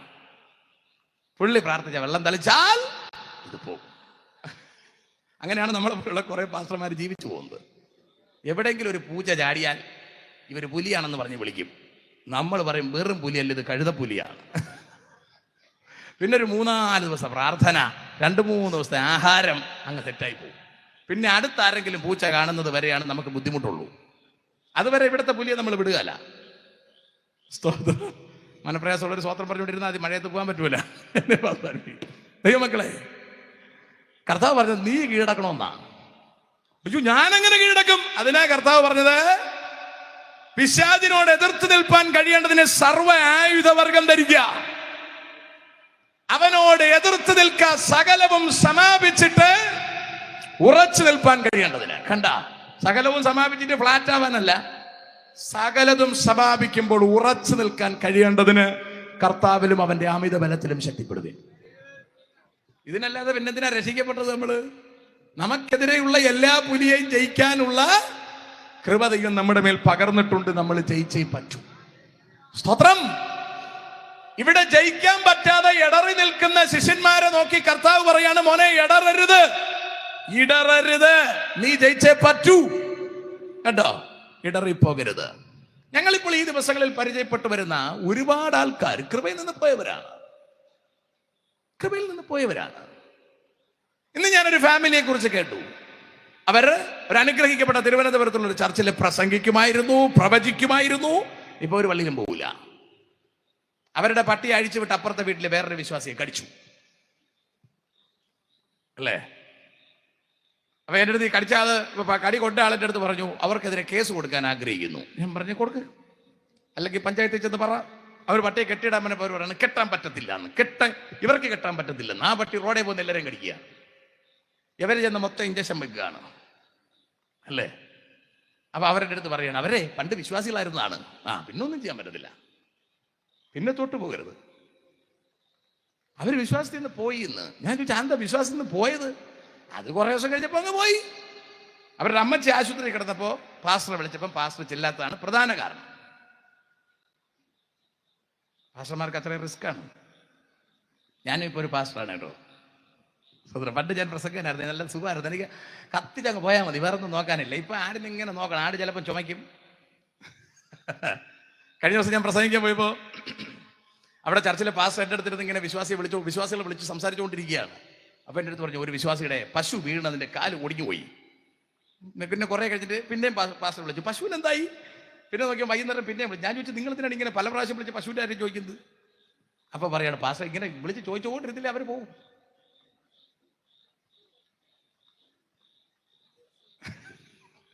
എന്തൊരു കഷ്ടമാണെന്ന് ആലോചിച്ച് നോക്കിയേ. മനസ്സിലാകുന്നില്ല. പിന്നെ ഞാൻ വീട്ടിൽ വന്ന് എല്ലാ വിശ്വാസങ്ങളും വിളിച്ചു. കോഴി ഇങ്ങനെ മുട്ടയിടുന്നുണ്ടോ, താറാവിന്റെ കാര്യം എല്ലാം ഞാൻ ചോദിച്ചു. ഇല്ല, അവർ ഞായറാഴ്ച വരുകയല്ല. എന്തൊരു കഷ്ടമാണെന്ന് ആലോചിച്ച് നോക്കിയേ. ഇവിടെ ആ പത്രോസിന്റെ കർത്താവ് പറഞ്ഞിടാ, കലങ്ങി പോരുത്. കാരണം ജനം ഇങ്ങനെ കുഞ്ഞു കാര്യങ്ങളുടെ പുറകെ നടക്കുക. ഈ ജനത്തെ നമ്മൾ ഈ കാര്യം ചോദിച്ച് പ്രൊട്ടക്ട് ചെയ്ത് എത്ര കാലം കൊണ്ടുപോകും? പിന്നെ എൻ്റെ അടുത്ത് സംസാരിച്ച പാസ്റ്റർ പറഞ്ഞത്, പാസ്റ്റർ എനിക്ക് 3 കൊല്ലം ഇവിടെ ഇരിക്കുമ്പം വിശ്വാസികളുടെ നമ്പർ തിരിച്ചു കൊടുക്കണം. കാരണം നേരത്തെ പാസ്റ്റർ ഇവിടുത്തെ സ്ഥാവര ജംഗമ വസ്തുക്കൾ വിശ്വാസികളുടെ ലിസ്റ്റ് അടക്കം കൊടുത്തിട്ടാണ് പോകുന്നത്. ഇത്രയും സാധനം ഇവിടെ ഉണ്ട്, പോകുമ്പോൾ ഇത്രയും സാധനത്തിന്റെ ലിസ്റ്റ് കൊടുത്തിട്ട് വേണം പോകാൻ. കുഴിച്ചിട്ടത് കുഴപ്പമില്ല, ബാക്കി ലിസ്റ്റ് കൊടുത്തിട്ട് വേണം പോകാൻ, അല്ലെങ്കിൽ നല്ല സഭ കിട്ടൂല. അപ്പോ ഇങ്ങനെ വിളിച്ച് താങ്ങി സോപ്പിട്ട് കൊണ്ടുപോയാലേ പറ്റുള്ളൂ. അത് കടുപ്പം തന്നെ, അത് കടുപ്പം തന്നെ. ഇങ്ങനെ നമ്മൾ എന്താ പറയാ, 3 വർഷം വെച്ച് 10 ഉപദേശിമാരിരിക്കുമ്പോൾ 30 കൊല്ലമായി. ഒരു 10 ഉപദേശിമാർ കൂടെ 20 ഉപദേശിമാരിരിക്കുമ്പോൾ 60 കൊല്ലമായി. ഒരാളുടെ ആയുസ് തീർന്നു, ഇല്ലേ? 20 ഉപദേശിമാർ വന്ന് 3 കൊല്ലം വെച്ച് ഇങ്ങനെ സോപ്പിട്ട് ഇരുത്തിയിട്ട് കാര്യം എന്താണ്? സ്വർഗത്തിൽ കൊണ്ടുപോകാൻ പറ്റത്തില്ലെന്ന്. ഈ ഉപദേശിമാരെ കാര്യം നടക്കും, പിള്ളേരുടെ ഫീസ് അടയ്ക്കാൻ വേറെന്താണ് ഗുണം? എനിക്കൊന്നും മനസ്സിലാവുന്നില്ല, എനിക്കൊന്നും മനസ്സിലാവുന്നില്ല. എന്റെ 3 കൊല്ലത്തെ കാര്യം നടത്തി പോകാനുള്ള ഒരു ചെറിയ നമ്പറായിട്ട് ഇതിനെ കൊണ്ടുപോയാൽ എന്റെ ലോണ് കിടക്കുന്നുണ്ട്, എനിക്ക് നടക്കണ്ടേ? ഇതാണോ പരിപാടി? കർത്താവ് ശിഷ്യന്മാരെ നോക്കി പറയാ, നിങ്ങൾ കലങ്ങരുത്. അടുത്ത് പറയാണ്, നിങ്ങൾ ദൈവത്തിൽ വിശ്വസിക്കണം, എന്നിലും വിശ്വസിക്കണം എന്ന് പറഞ്ഞാൽ, കലങ്ങാതെ രക്ഷപ്പെടാൻ ഉദ്ദേശിക്കുന്നെങ്കിൽ ദൈവത്തിലും വിശ്വസിക്കണം, ദൈവപുത്രനായ എന്നിലും വിശ്വസിക്കണം. ഇനി നിങ്ങൾ ശ്രദ്ധിക്കുക, നബി എന്തിനാ വന്നേ? യേശുവിൽ വിശ്വസിക്കാതാക്കാൻ വേണ്ടി. കണ്ടോ, യേശുവിൽ വിശ്വസിക്കാതാക്കാൻ വേണ്ടി കർത്താവ് പറഞ്ഞെന്താ? കലങ്ങരുത്, രക്ഷപ്പെടണമെങ്കിൽ ദൈവത്തിൽ വിശ്വസിപ്പീൻ, എന്നിലും വിശ്വസിപ്പീൻ. അടുത്ത് വന്ന ആള് പറയാണ്, യേശു വെറും പ്രവാചകനാണ്, യേശുവിന്റെ തൊട്ടടുത്ത് വന്ന പ്രവാചകനാണ് ഞാൻ. അങ്ങനെ പരിചയപ്പെടുത്തി കൊടുക്കാണ്. ഇനി പ്രവാചകന്മാരും വരൂല, ക്ലോസ് ചെയ്തു. ഇതൊരു ബുദ്ധിയാണെന്ന് നോക്കിയേ. ഇത് എക്സ് മുസ്ലിമാണ് ഇതിനെ സൂപ്പറായിട്ട് വാരി അലക്കുന്നത്. അതുകൊണ്ട് കേരളക്കരയിൽ ഇപ്പൊ ഇവർക്ക് തറയിൽ നിൽക്കാൻ ഒരു അല്പം പാടാണ്. സ്തോത്രം. ഇനി ഏത് എക്സ് ക്രിസ്ത്യൻ വന്നാലും നമുക്ക് പേടിക്കാനൊന്നുമില്ല. കാരണം കർത്താവിന്റെ വചനം അത്ര നിർമ്മലമായതാണ്. ഒരു കാലങ്ങൾക്കും ഒരു എന്താ പറയാ കാലത്തിന്റെ വ്യത്യാസങ്ങൾക്കും എടുത്തു മാറ്റാൻ കഴിയില്ലാത്ത വിധം നല്ല പെർഫെക്റ്റ് ആയി കർത്താവ് തിരുവെടുത്ത് തന്നിരിക്കുന്നു. എനിക്ക് വളരെ സന്തോഷമുള്ളത്, ഇപ്പോ ഇസ്രായേലിൽ യുദ്ധം നടന്നുകൊണ്ടിരിക്കുകയാണല്ലോ. 2 വർഷം കഴിഞ്ഞിരിക്കുന്നു. ഇസ്രായേലിലെ യുദ്ധം ഉഷാറായി നടന്നുകൊണ്ടിരിക്കുമ്പോൾ ABC എന്ന് പറഞ്ഞൊരു ന്യൂസ് ഉണ്ട്. ABC ന്യൂസുകാരൻ യൂട്യൂബ് ചാനലിലെ ABC എന്ന് പറയുന്നത് നിങ്ങൾ അടിച്ചു നോക്കിയാൽ അറിയാം, ഒരു സംഗീത ചാനലാണ്. പക്ഷേ അതിനകത്ത് അവർ ഇസ്രായേലിന്റെ ന്യൂസ് വായിക്കുമ്പോൾ ബൈബിൾ കൂടി വായിച്ചാണ് വായിക്കുന്നത്. അതിന്റെ അർത്ഥം 2400 കൊല്ലങ്ങൾക്ക് മുമ്പിൽ പറഞ്ഞ പ്രവചനങ്ങൾ ഇന്ന് അതുപോലെ സംഭവിച്ചിരിക്കുന്നു എന്നത് അവന് വാർത്തയാണ്. ഇങ്ങനെ വായിക്കാൻ പറ്റൊരൊറ്റ വാക്യം ഖുറാനിൽ കിട്ടില്ല. ഇങ്ങനെ വായിക്കാൻ പറ്റൊരൊറ്റ വാക്യം കേരളത്തിലെ യാതൊരു ഐതിഹ്യ പുസ്തകങ്ങളിലും ലഭ്യമല്ല, തിരുവെഴുത്തിൽ മാത്രമേ ഉള്ളൂ. അതുകൊണ്ട് തന്നെ നാളെ എന്ത് നടക്കുമെന്ന് നമുക്ക് കണ്ണും പൂട്ടി പറയാം. നാളെ നടക്കാനിരിക്കുന്നത് ഒരു ലോക മഹായുദ്ധമാണ്. നിങ്ങൾക്കറിയാം, പാകിസ്ഥാനിൽ യുദ്ധം നടന്നു. പാകിസ്ഥാൻ ഇന്ത്യ അതിർത്തി സംരക്ഷിച്ചത് കൊണ്ട് യാതൊരു കാര്യമില്ല. കാരണം പാകിസ്ഥാനിൽ നിന്ന് ഇന്ത്യൻ വസ്തുവിൽ നടന്ന യുദ്ധം ഇന്ത്യ പാകിസ്ഥാൻ യുദ്ധമല്ല. ഇന്ത്യ പാകിസ്ഥാൻ യുദ്ധമാണെങ്കിൽ ചുമ്മാ ഇന്ത്യക്കാരനെ ഷൂട്ട് ചെയ്താൽ മതി. ഇതല്ല, അവന്റെ കുപ്പായം ഉയർത്തി നോക്കി അവൻ ഇസ്ലാമല്ലെന്ന് ഉറപ്പുവരുത്തി വെടിവെച്ചു എങ്കിൽ ഇത് ഇസ്ലാം അല്ലാത്തവനുമായി നടത്തിയ യുദ്ധമാണ്. അങ്ങനെയാണെങ്കിൽ അതിന്റെ അതിര് നിങ്ങൾ എവിടെ നിർണ്ണയിക്കും? അതിന്റെ അതിർത്തി നിങ്ങൾ എവിടെ നിർണ്ണയിക്കും? ആ പ്രശ്നം പൊട്ടിപ്പുറപ്പെട്ടാൽ ഇന്ത്യയുടെ അതിർത്തിക്ക് മാത്രം പട്ടാളം കാവൽ നിന്നാൽ പോരാ. നിങ്ങൾക്കറിയാം, നമ്മുടെ ചുറ്റുപാടുമുള്ള ഇസ്ലാം അനിസ്ലാമികളെ എല്ലാവരെയും കൊല്ലാൻ തുടങ്ങിയാൽ ബാക്കി കഥ എന്താകുമെന്ന് നിങ്ങൾക്കറിയാം. ഞങ്ങളെയൊക്കെ ഫസ്റ്റ് റൗണ്ടിൽ തേടി പിടിച്ച് കൊല്ലും. ഞങ്ങളൊക്കെ അവരുടെ ലിസ്റ്റിലുള്ളവരാണ്. പിന്നെ വേറെ പറഞ്ഞിട്ട് എല്ലാത്തിനെയും കൊല്ലും. നിങ്ങൾ രക്ഷപ്പെട്ടതൊന്നും കരുതണ്ട, കൈ കിട്ടുന്ന എല്ലാത്തിനും അവർ കൊന്നുകളയും. സ്വത്രം. അതാണ് ഇന്ന് നടക്കാനിരിക്കുന്ന യുദ്ധം. പറഞ്ഞ കിട്ടിയോ? അതിന്റെ സാമ്പിൾ വെടിക്കെട്ടാണ് നമ്മൾ എല്ലാ സ്ഥലത്തും കണ്ടുകൊണ്ടിരിക്കുന്നത്. ഹമാസിൽ നടക്കുന്നത് അതാണ്, കാനഡയിൽ നടന്നത് അതാണ്, ഫ്രാൻസിൽ നടന്നത് അതാണ്, ജർമ്മനിയിൽ ഇപ്പൊ നടന്നുകൊണ്ടിരിക്കുന്ന വിപ്ലവത്തിന്റെ പുറകിലത്തെ കാരണം അതാണ്, ഓസ്ട്രേലിയയിൽ നടക്കുന്നത് അതാണ്. എല്ലാ രാജ്യങ്ങളിൽ നിന്നും ഇസ്രായേലിനെതിരായിട്ടൊരു ബെൽറ്റ് ഉയരുന്നുണ്ട്. ഇന്ത്യയിലും നരേന്ദ്രമോദി ആയതുകൊണ്ടാണ് ഇത്രയും സുരക്ഷിതത്വം നമുക്ക് കിട്ടുന്നത്. കോൺഗ്രസോ മറ്റേതെങ്കിലും UPA ഗവൺമെന്റോ ഭരിച്ചിരുന്നെങ്കിൽ ഇമാതിരി ഒരു സുരക്ഷിതത്വം നമുക്കിവിടെ ലഭിക്കുമായിരുന്നില്ല. ഈ കിട്ടുന്ന സുരക്ഷിതത്വം സ്ഥിരമായതാണെന്ന് കരുതരുത്. ഗർഭിണിക്ക് പ്രസവ വേദന വരുന്നത് പോലെയാണ്. സമാധാനം സമാധാനം എന്ന് പറഞ്ഞുകൊണ്ടിരിക്കും, കണ്ണടച്ച് തുറക്കുമ്പോൾ ഇതിന്റെ കഥ മാറും. ഞാൻ പറഞ്ഞതിന്റെ രീതി മനസ്സിലാവുന്നുണ്ടോ? പാകിസ്ഥാനിൽ അമ്മാതിരി ഒരു കൊലപാതകമായതുകൊണ്ടാണ് ഗവൺമെന്റ് ചാടി ഇറങ്ങിയതും പട്ടാളത്തെ നിരത്തിയതും. അവിടെവിടെയായി കൊല്ലുന്നത് ആരും അറിയില്ല. അവിടെവിടെയായി കുറേശ്ശെയായി കൊല്ലുന്നത് ആരും അറിയില്ല. മറ്റ് ട്രാപ്പുകളിൽ പെടുത്തി ആൾക്കാരെ നശിപ്പിക്കുന്നത് ആരും അറിയില്ല.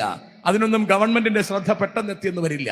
അവർ കൃത്യം നമ്പർ ടാർഗറ്റ് ചെയ്യുന്നതിന് അവർ കൊന്നുകൊണ്ടേയിരിക്കും, ഒതുക്കിക്കൊണ്ടേയിരിക്കും. താമസിയാതെ ലോകം മുഴുവൻ, ലോക രാജ്യങ്ങൾ മുഴുവൻ ചേർന്നൊരു യുദ്ധത്തിലേക്ക് കഥ മാറുകയാണ്. കർത്താവ് അനുവദിച്ചാൽ നമുക്ക് പിന്നീട് ആ ഭാഗങ്ങളിലേക്ക്, നാളെ വല്ലതും അത് ഭാഗങ്ങളിലേക്ക് ചിന്തിക്കാം. ഞാൻ വളരെ വേഗം മുമ്പിലേക്ക് വരട്ടെ. കർത്താവ് പറയാണ്, നിങ്ങളുടെ ഹൃദയം കലങ്ങിപ്പോകരുത്. നിങ്ങൾ ദൈവത്തിൽ വിശ്വസിക്കണം, എന്നിലും വിശ്വസിക്കണം. അപ്പൊ ദൈവത്തിലും ക്രിസ്തുവിലും വിശ്വസിക്കാൻ കഴിയാത്ത വിധം കലങ്ങിയാൽ കലങ്ങി. നമ്മളൊരു വിഷയം വരുമ്പോൾ ആരല്ല വിശ്വസിക്കുന്നത്? നമ്മൾ ആദ്യം ബാങ്കിൽ വിളിക്കും, ഇല്ലെങ്കിൽ കൂട്ടുകാരെ വിളിക്കും. വല്ലതും ഇരിപ്പുണ്ടോ? പൈസ മറിക്കാനുണ്ടോ? കർത്താവിലോട്ട് അങ്ങ് മറിയാൻ നമുക്ക് പറ്റുന്നില്ല, നമ്മൾ മറിക്കാൻ നടക്കുകയാണ്. പിന്നെ ബാങ്കിൽ പോകുന്നു, അവിടെ പോകുന്നു, ഇവിടെ പോകുന്നു, നാട്ടുകാരെ മുഴുവൻ വാങ്ങിക്കുന്നു, അവന്മാരെ മറിക്കുന്നു, ഇങ്ങേരും മറിയുന്നു, ആകെ കലാപിലാകുന്നു. ക്രിസ്തുവിൽ നമ്മൾ ആശ്രയിക്കാറുണ്ടോ? ഇല്ല.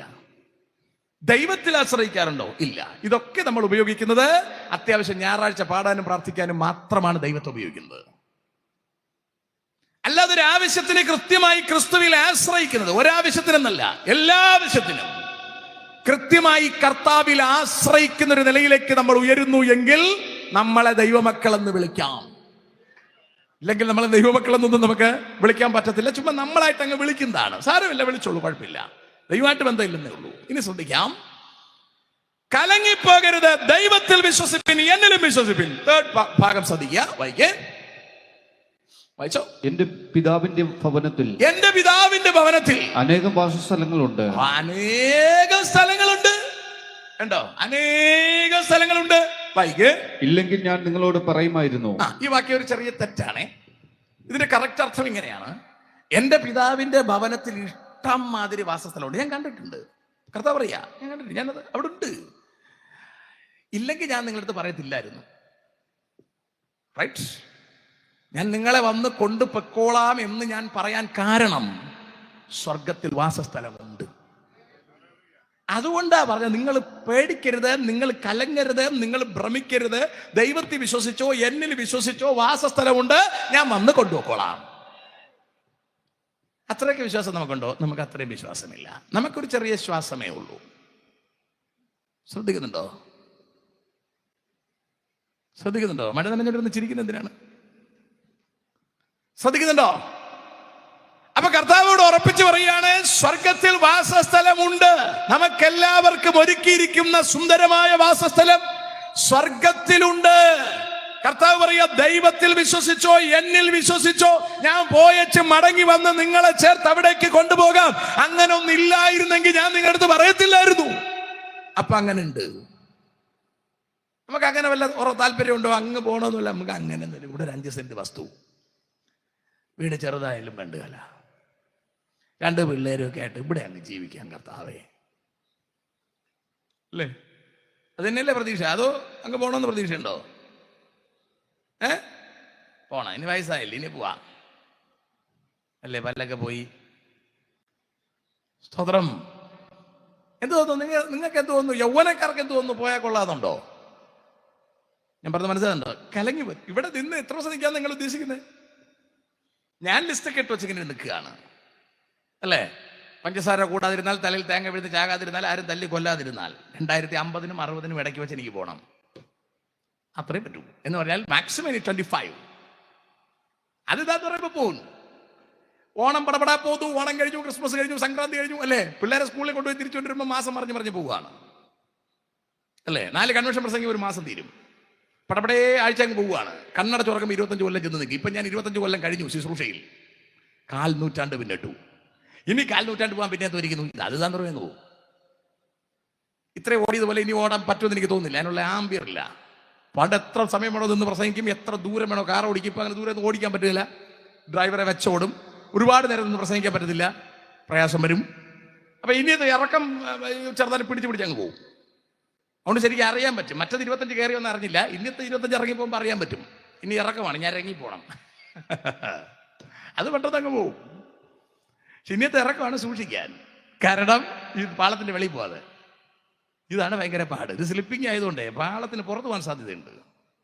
ഇത് സൂക്ഷിച്ച് എന്ന് പെട്ടിക്കകത്ത് ചാടിയാൽ പൗലോസ് പറഞ്ഞ പോലെ പറയാം, ഞാൻ നല്ല പൊറുപ്പൊരുതു, ഓട്ടം തികച്ചു, വിശ്വാസം കാത്തു.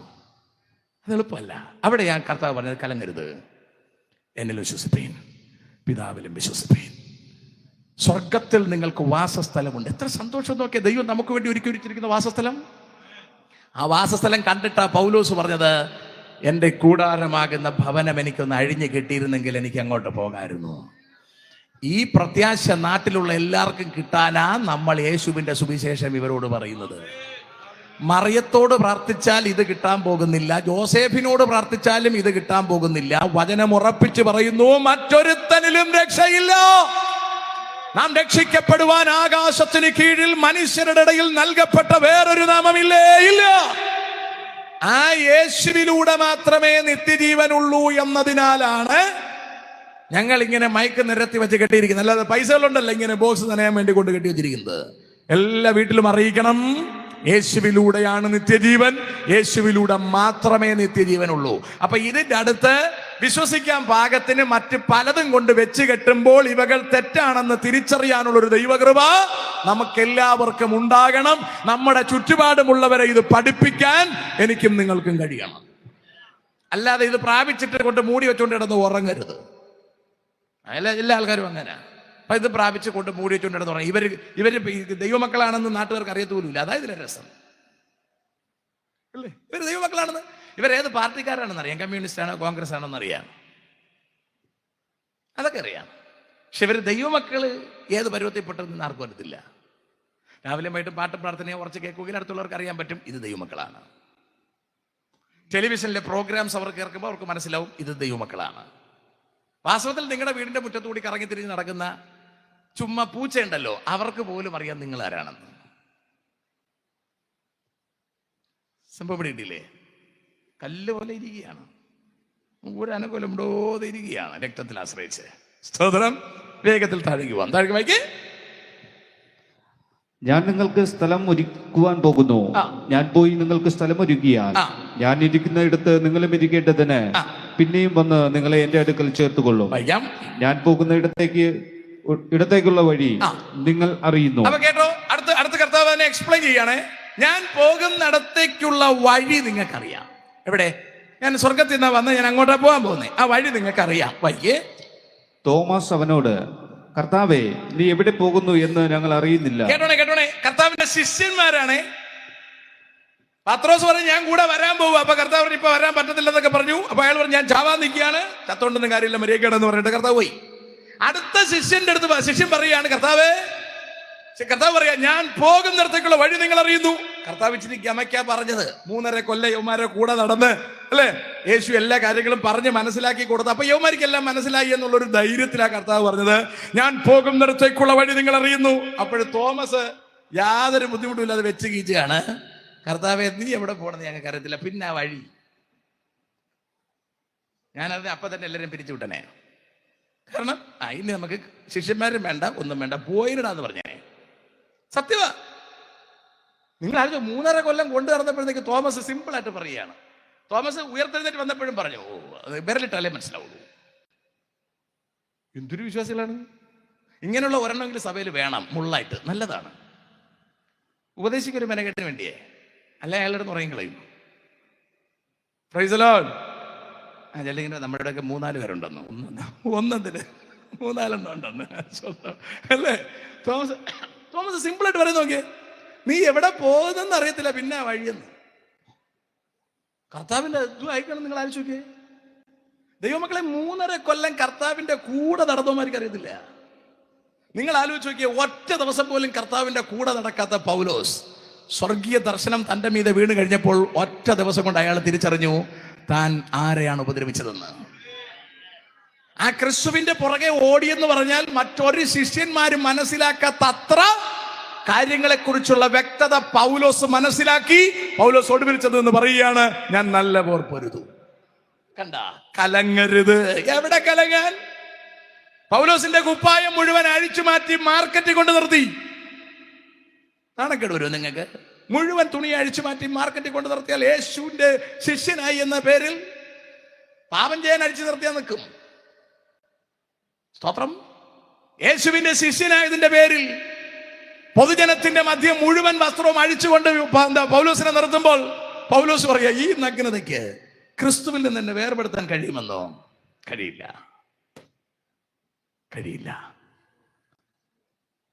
എന്താ കാര്യം? പൗലോസ് അത്രയ്ക്കറിഞ്ഞു യേശു ആരാണ്. 3.5 കൊല്ലം പത്രോസ് കൂടെ നടക്കുമ്പോഴും അരയിലെ വാള് കളഞ്ഞിട്ടില്ല. യേശുവിനെ തിരിച്ചറിഞ്ഞതിന്റെ അന്ന് പൗലോസ് തനിക്ക് ലാഭമായിരുന്നതൊക്കെ വലിച്ചെറിഞ്ഞു. കുതിരപ്പുറത്തുനിന്ന് താഴെ പോയ പൗലോസ് പിന്നെ തിരിച്ച് കയറിയിട്ടില്ല. പൗലോസ് എല്ലാം ഉപേക്ഷിച്ചു. ക്രിസ്തുവിനെ കുറിച്ചുള്ള പരിജ്ഞാനത്തിന്റെ ശ്രേഷ്ഠത നിമിത്തം. ഞാനും നിങ്ങളും ദൈവമക്കളെന്ന് പറഞ്ഞ പോരാ, ആ പരിജ്ഞാനത്തിന്റെ ശ്രേഷ്ഠത നമുക്ക് കിട്ടണം. ഈ ഉലകത്തെ മുഴുവൻ വലിച്ചെറിയുവാനുള്ളൊരു ധൈര്യം നമ്മുടെ മൺകൂടാരങ്ങളിൽ ഉണ്ടാവണം. ആ പരിശുദ്ധാത്മാവ് നമ്മുടെ മേൽ വരുമ്പോൾ നമ്മൾ ആളുമാറിയവരായി മാറുവാൻ നമുക്ക് കഴിയണം.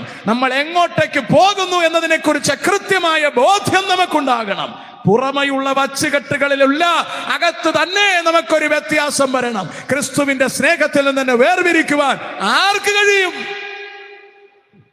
പട്ടിണിക്കോ നഗ്നതയ്ക്കോ ആപത്തിനോ വാളിനോ nothing can separate me from the love of Christ. 3.5 കൊല്ലം നടന്നവർ യേശുവിനെ സ്നേഹിച്ചില്ലെന്ന് നിങ്ങൾ അറിയണം. ഒന്നും തിരിച്ചറിഞ്ഞില്ലെന്ന് നിങ്ങൾ അറിയണം. തോമസ് സിമ്പിളായിട്ട് ചോദിക്കുക, നീ എവിടെ പോകുന്നെന്ന് ഞങ്ങൾക്ക് അറിയത്തില്ല, പിന്നെ എങ്ങനെ വഴി അറിയും? അതിന്റെ അർത്ഥം നീ ആരെന്ന് ഞങ്ങൾക്ക് അറിയത്തില്ല, നീ എവിടെ നിന്ന് വന്നെന്ന് ഞങ്ങൾക്ക് അറിയത്തില്ല, നീ എവിടെ പോകുന്നെന്ന് അറിയത്തില്ല, നീ എന്തിനു വന്നെന്ന് അറിയത്തില്ല, നീ പോകുന്ന വഴി ഞങ്ങൾക്ക് അറിയത്തില്ല, പിന്നെ എന്തറിയാം? ഒരു ചൂക്കും അറിയില്ല. നമ്മുടെ സഭയിലെ ചില രാഷ്ട്രീയം അറിയാം, എങ്ങനെ കളിച്ചാൽ എന്ത് നടക്കും എന്നറിയാം, ഉപദേശിയെ പൊക്കേണ്ടത് എങ്ങനെ ഇരുത്തേണ്ടത് എങ്ങനെ അറിയാം. ഉടായ്പകളെല്ലാം അറിയാം, അറിയേണ്ടതൊന്നും അറിയില്ല. എന്താ ദൈവമക്കളെ നമ്മളിങ്ങനെ ആയിപ്പോയത്? നമുക്കിനിയെങ്കിലും ഒരു വ്യത്യാസം വേണ്ടേ? നമ്മുടെ കർത്താവ് വരാൻ വാതിൽ കലത്തിയിരിക്കുന്നു. ഏത് നിമിഷവും നമുക്കത് എക്സ്പെക്ട് ചെയ്യാം. ഏത് നിമിഷവും ഈ നടക്കുന്ന കൊച്ചു കൊച്ചു യുദ്ധങ്ങൾ സകല രാജ്യങ്ങളും യുദ്ധത്തിന് പ്രിപ്പയർ ചെയ്യുന്നതാണ്. ഉറങ്ങിക്കിടന്നിരുന്ന എല്ലാവരും യുദ്ധത്തിന് പ്രിപ്പയർ ചെയ്യുന്നതാണ് നമ്മൾ കാണുന്നത്. അല്ലാതെ ഇവർ യുദ്ധം ചെയ്യുന്നതല്ല നമ്മൾ ഈ കാണുന്നത്. എല്ലാ രാജ്യവും ഒരു യുദ്ധത്തിന് വേണ്ടി തയ്യാറെടുക്കുകയാണ്. ലോകമഹായുദ്ധത്തിന് വേണ്ടി രാജ്യങ്ങൾ ഒരുമിച്ച് തയ്യാറെടുക്കുമ്പോൾ നമ്മൾ യുദ്ധത്തിനല്ല തയ്യാറെടുക്കേണ്ടത്, അക്കരെ പോകാൻ നമ്മൾ തയ്യാറെടുക്കണം. ഒരു വലിയ വീട് കിട്ടിയില്ലേലും വേണ്ടില്ല, കിട്ടുന്നെങ്കിൽ മേടിച്ചു. കാറ് കിട്ടിയില്ലേലും വേണ്ടില്ല, കല്യാണം നടന്നില്ലേലും വേണ്ടില്ല, കുഞ്ഞുങ്ങളെ കിട്ടിയില്ലേലും വേണ്ടില്ല, ഉദ്ദേശിച്ചതൊന്നും ഈ ഭൗമിക ലോകത്തിൽ നമുക്ക് നേടാനായില്ലേലും വേണ്ടില്ല, അക്കരെ നമ്മളൊന്ന് കണ്ടെത്തിയിരിക്കണം.